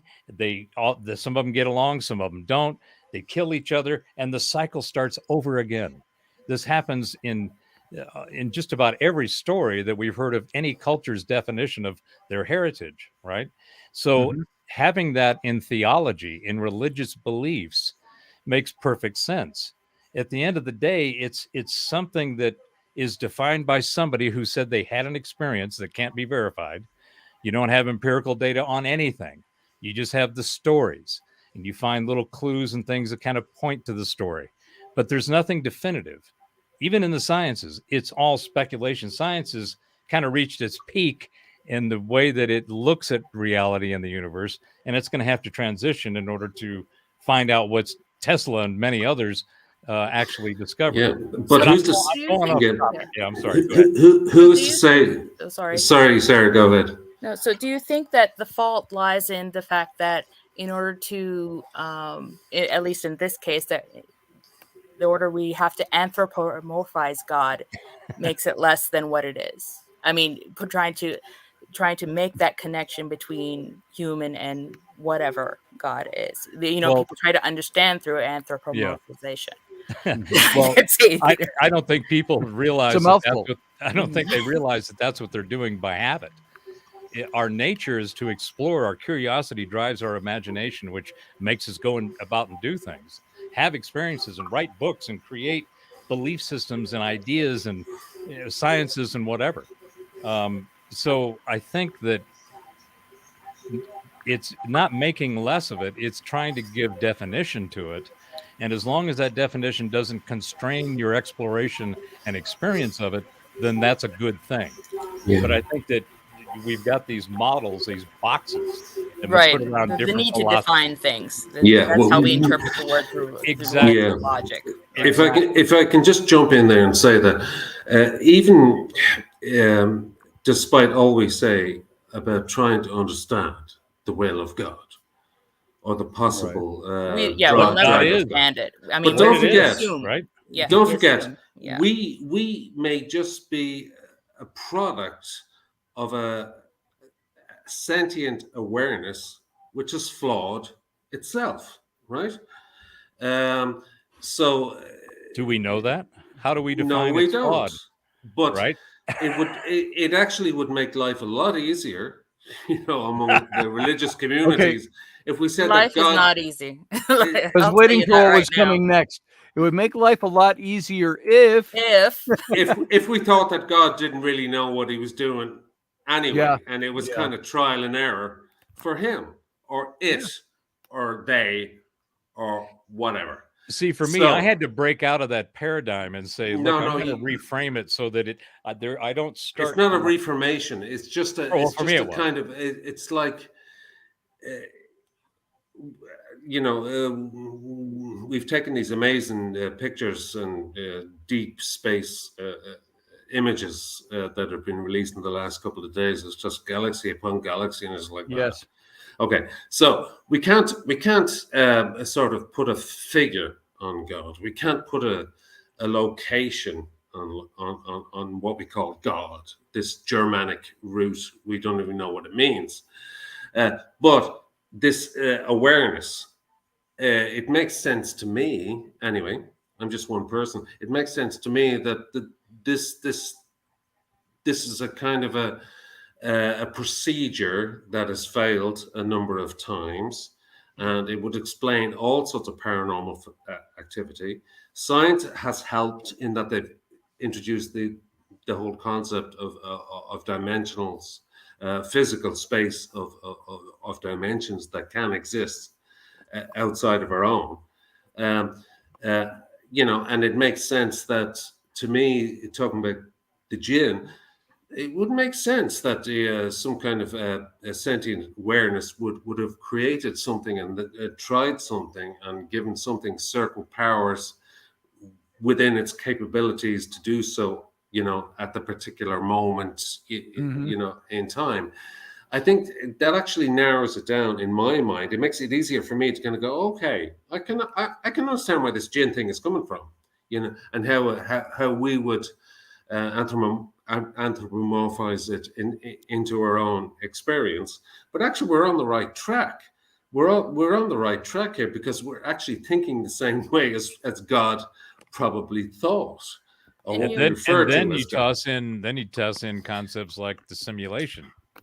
Theory, right? Simulated universe. And you go, okay, well, I mean, it's pretty easy. I'm a propeller head and a geezer geek, and I can easily see how something like that could be created given the enormous amount of power, both in just fueling it, let alone the computational side of it. But I mean, that what you just described is something that you would think could possibly be going on in a simulated universe.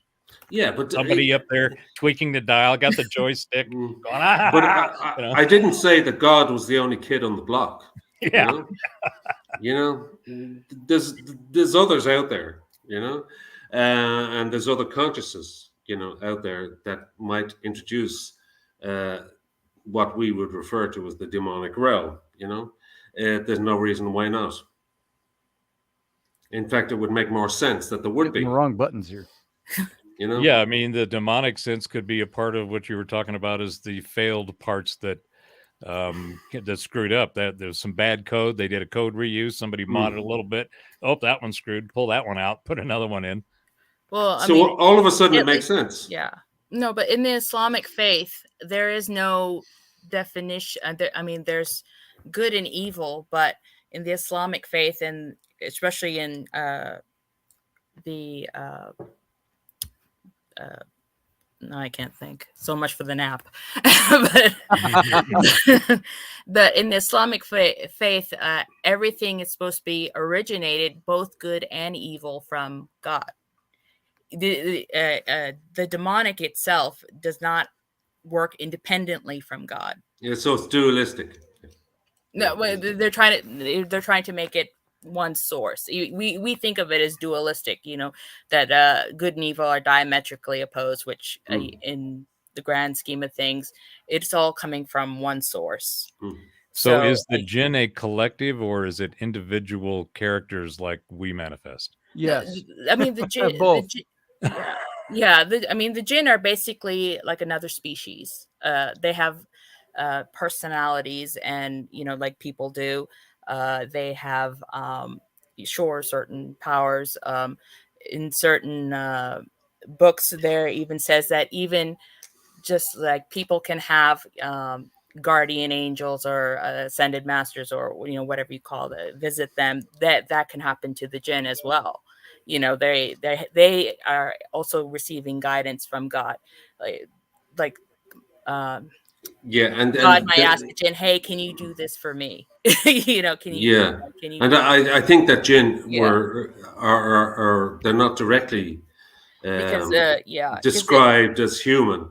No, within the Quran, they can take but human form, but I mean, there's always like, you know, there's always something off, because it's not perfect creation like God can do, because there's no perfect creation with that.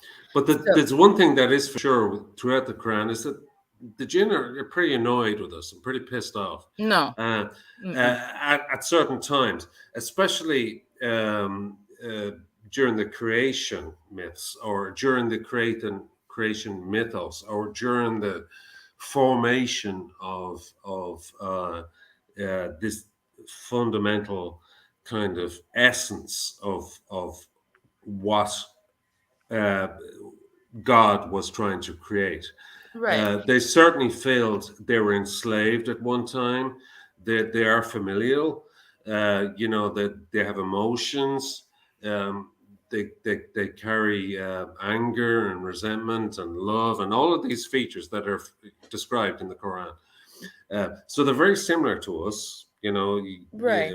Whether they look like us or not is here nor there. So would they come into, and this is one of the things that helped me make the major turn out of my the Christian ministry, or at least that belief system, was when I read the Enuma Elish, and I realized that essentially the Torah, the first 5 books of the Old Testament, is essentially a summarized version of the Enuma Elish.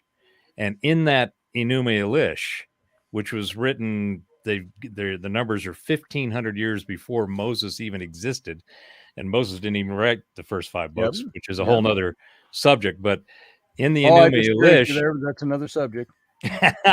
In the Enuma Elish, it goes into great detail of the multiple failed experiments and testing in the creation of what became us. Yes.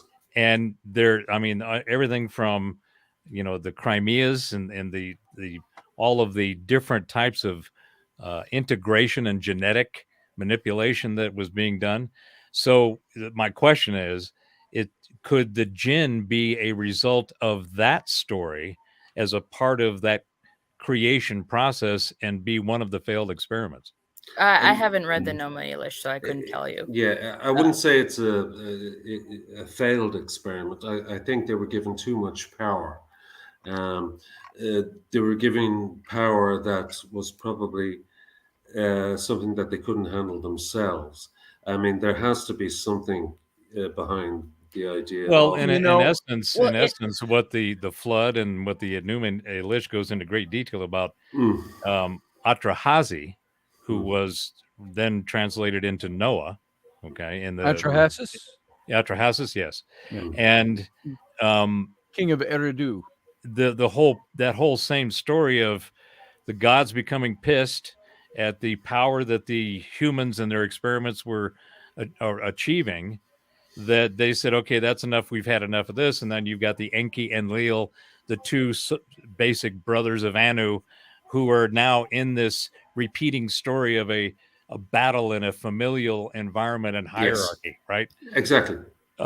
So I guess that was my question is, could the Jinn be one of those, a result of one of those? Because it seems to me that the Bible is just it's a hodgepodge of summaries and highlights, and some things quite questionable.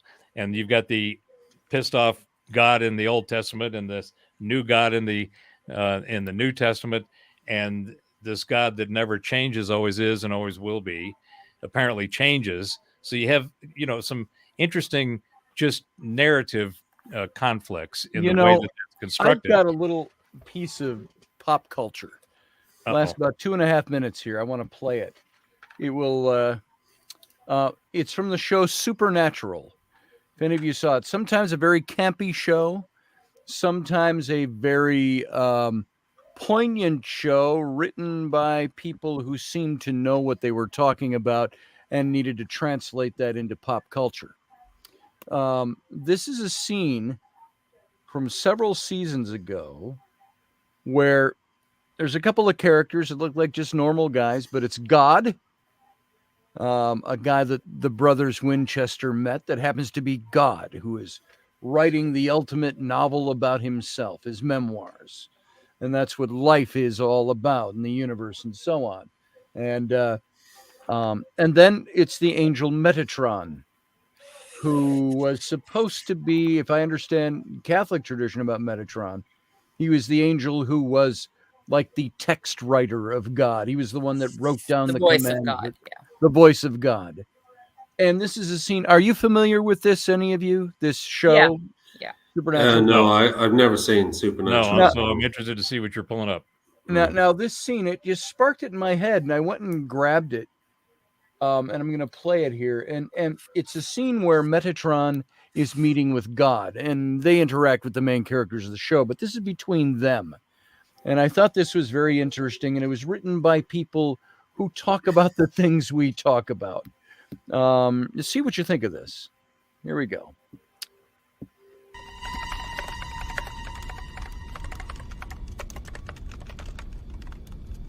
You really are a terrific editor, Metatron.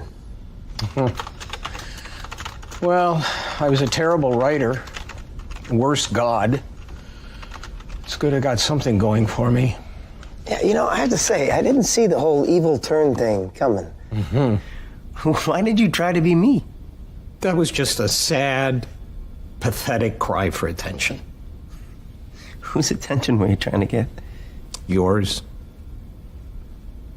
You are light, beauty, creation, wrath, damnation, and salvation. And I don't care if I was just the angel nearest the door. You picked me. Your light shined on me. Me. The warmth. But then you left me. You left all of us. It wasn't just the saps on earth who were praying to you. The angels prayed too. And so did I, every day. I know. You want to write the best-selling autobiography of all time? You explain to me. Tell me why you abandoned me. Us. Because you disappointed me. You all disappointed me. I know I'm a disappointment, but you're wrong about humanity. They are your greatest creation because they're better than you are. Sure, they're weak and they cheat and steal and destroy and disappoint, but they also give and create, and they sing and dance and love. And above all, they never give up. But you do.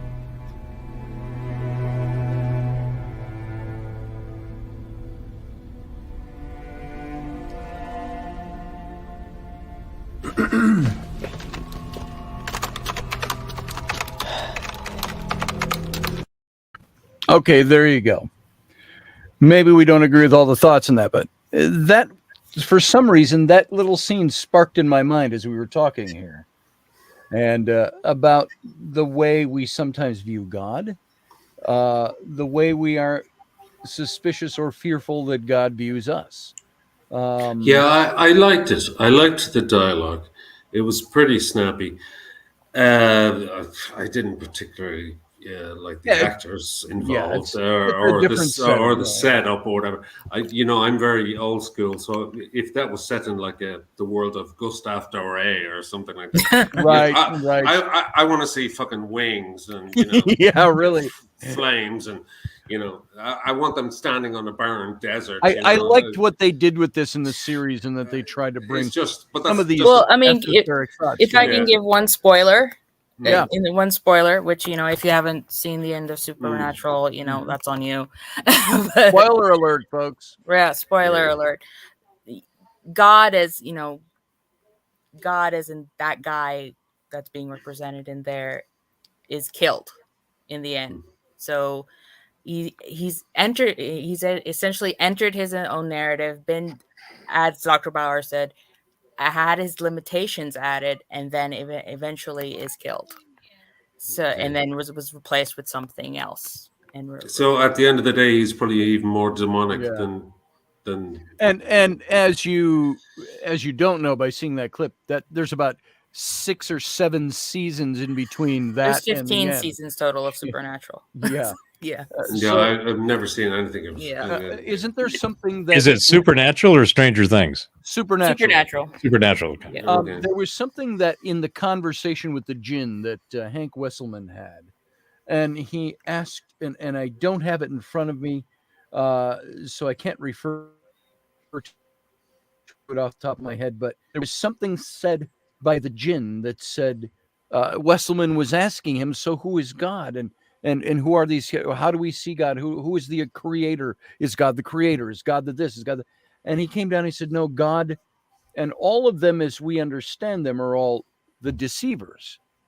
He said there is and he spoke, and I can't remember off the top of my head what he called it, not the Sophia, there's the greater thing. And then he said, well, then if God's a deceiver, is he the creator? And he says, no. The Jinn said the creator, we refer to the creator as the originator. And that's different from the God in Abrahamic religions. And so it's different. I'd have to study that up to be more articulate about talking. Is that the is that the little context in that? So prior to the revelation of the Quran and all that, what you had were many polytheistic tribes.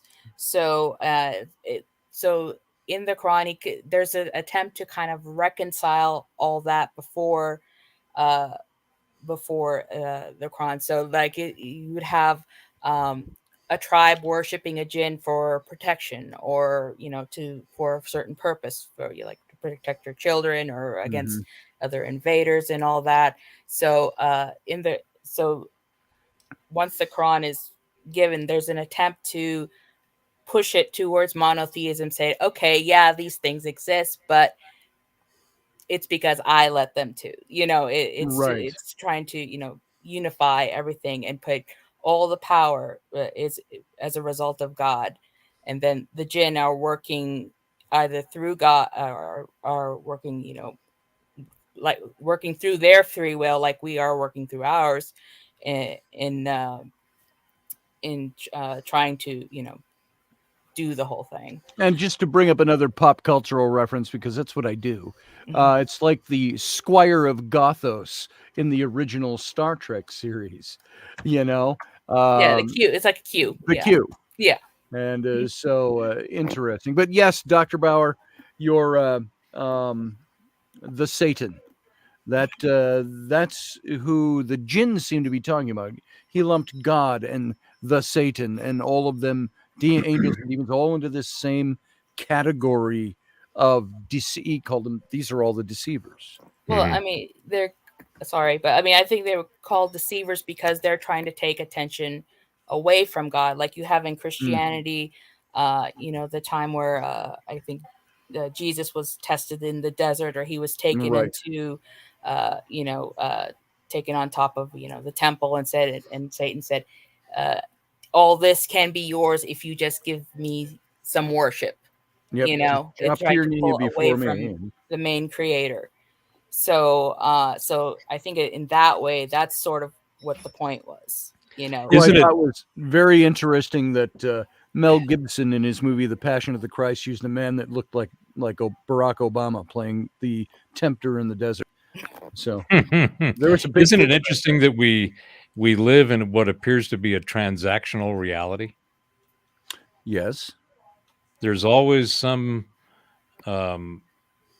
There's always give and take, and there's always those who want to give to those who want to take what you have, right? And you want to take what they have to give.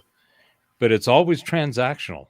There's always some dependency in order for the reality to exist, and then it gets scaled up in all these different philosophies and belief systems and theologies, and you look at it and you go, the common theme is, like I was saying earlier, there's a hierarchical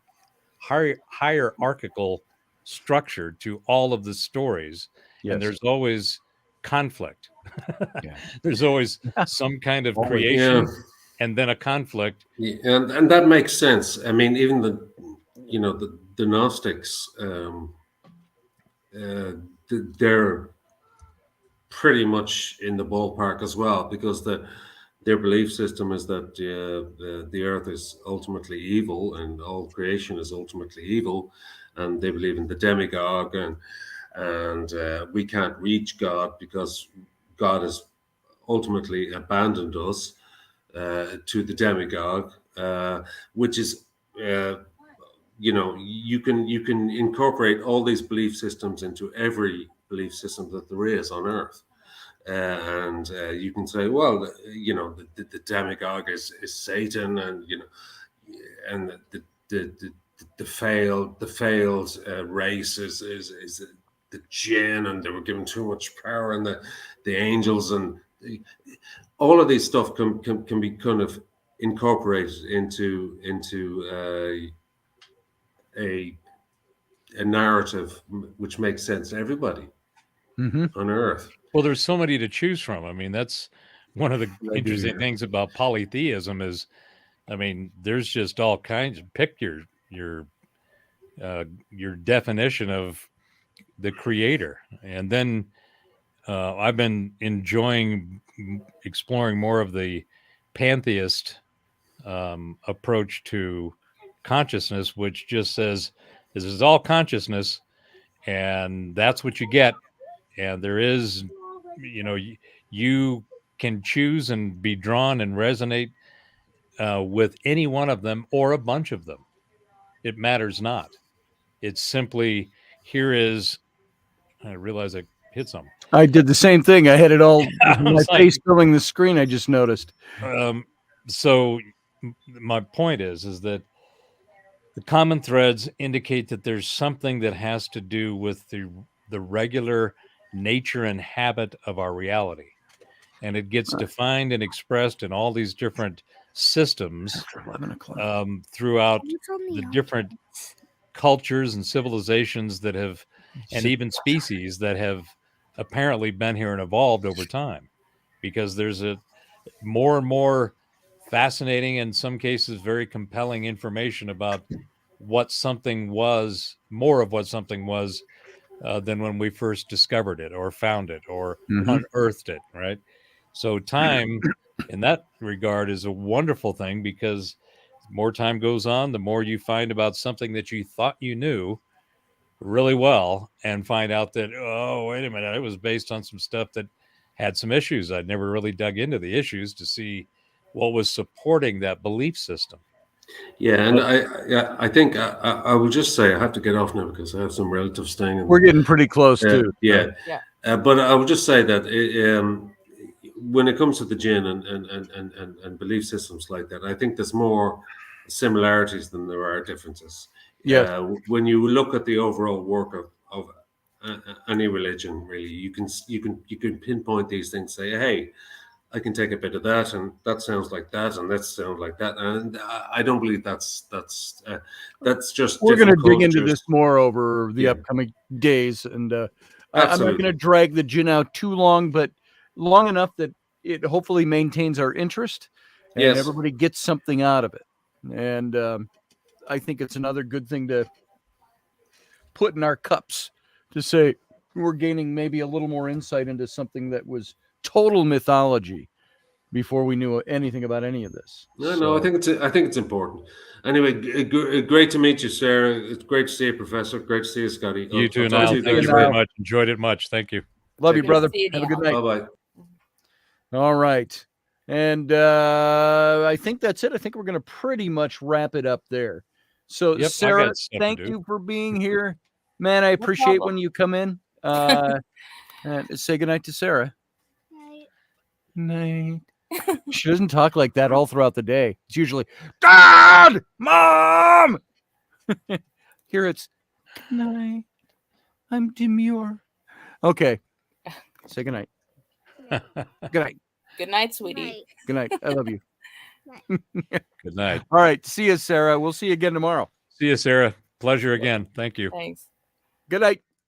And Professor Bauer. Good to see you as always, brother.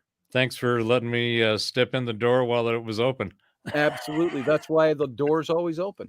All right. Have a good one. All right, Thank you. brother. Have a good night. Good night. We'll see you later. Say good night, Dr. Bauer. Night. Good night. Bauer. Night. Dr. Bauer. Night. Dr. Bauer. Night. All right. See you later. Take care. He'll say it after you're gone.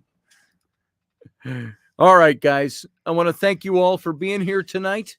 As you know, every night, 9 p.m. Central Standard Time, we do this show, and then we go over into the Captain's Cabin after we go off air on the radio station. We'll see you tomorrow night with a little more about the Jinn, and hopefully this is something that you're going to get a lot of neat information to put, again, to store in your head and use at parties for fun and entertainment. All right, guys. Have a good night. We'll see you again tomorrow night. Live long and prosper. Can you do that, Ro? Or Ellie? Can you do that? No. Live long and prosper. La, la, la.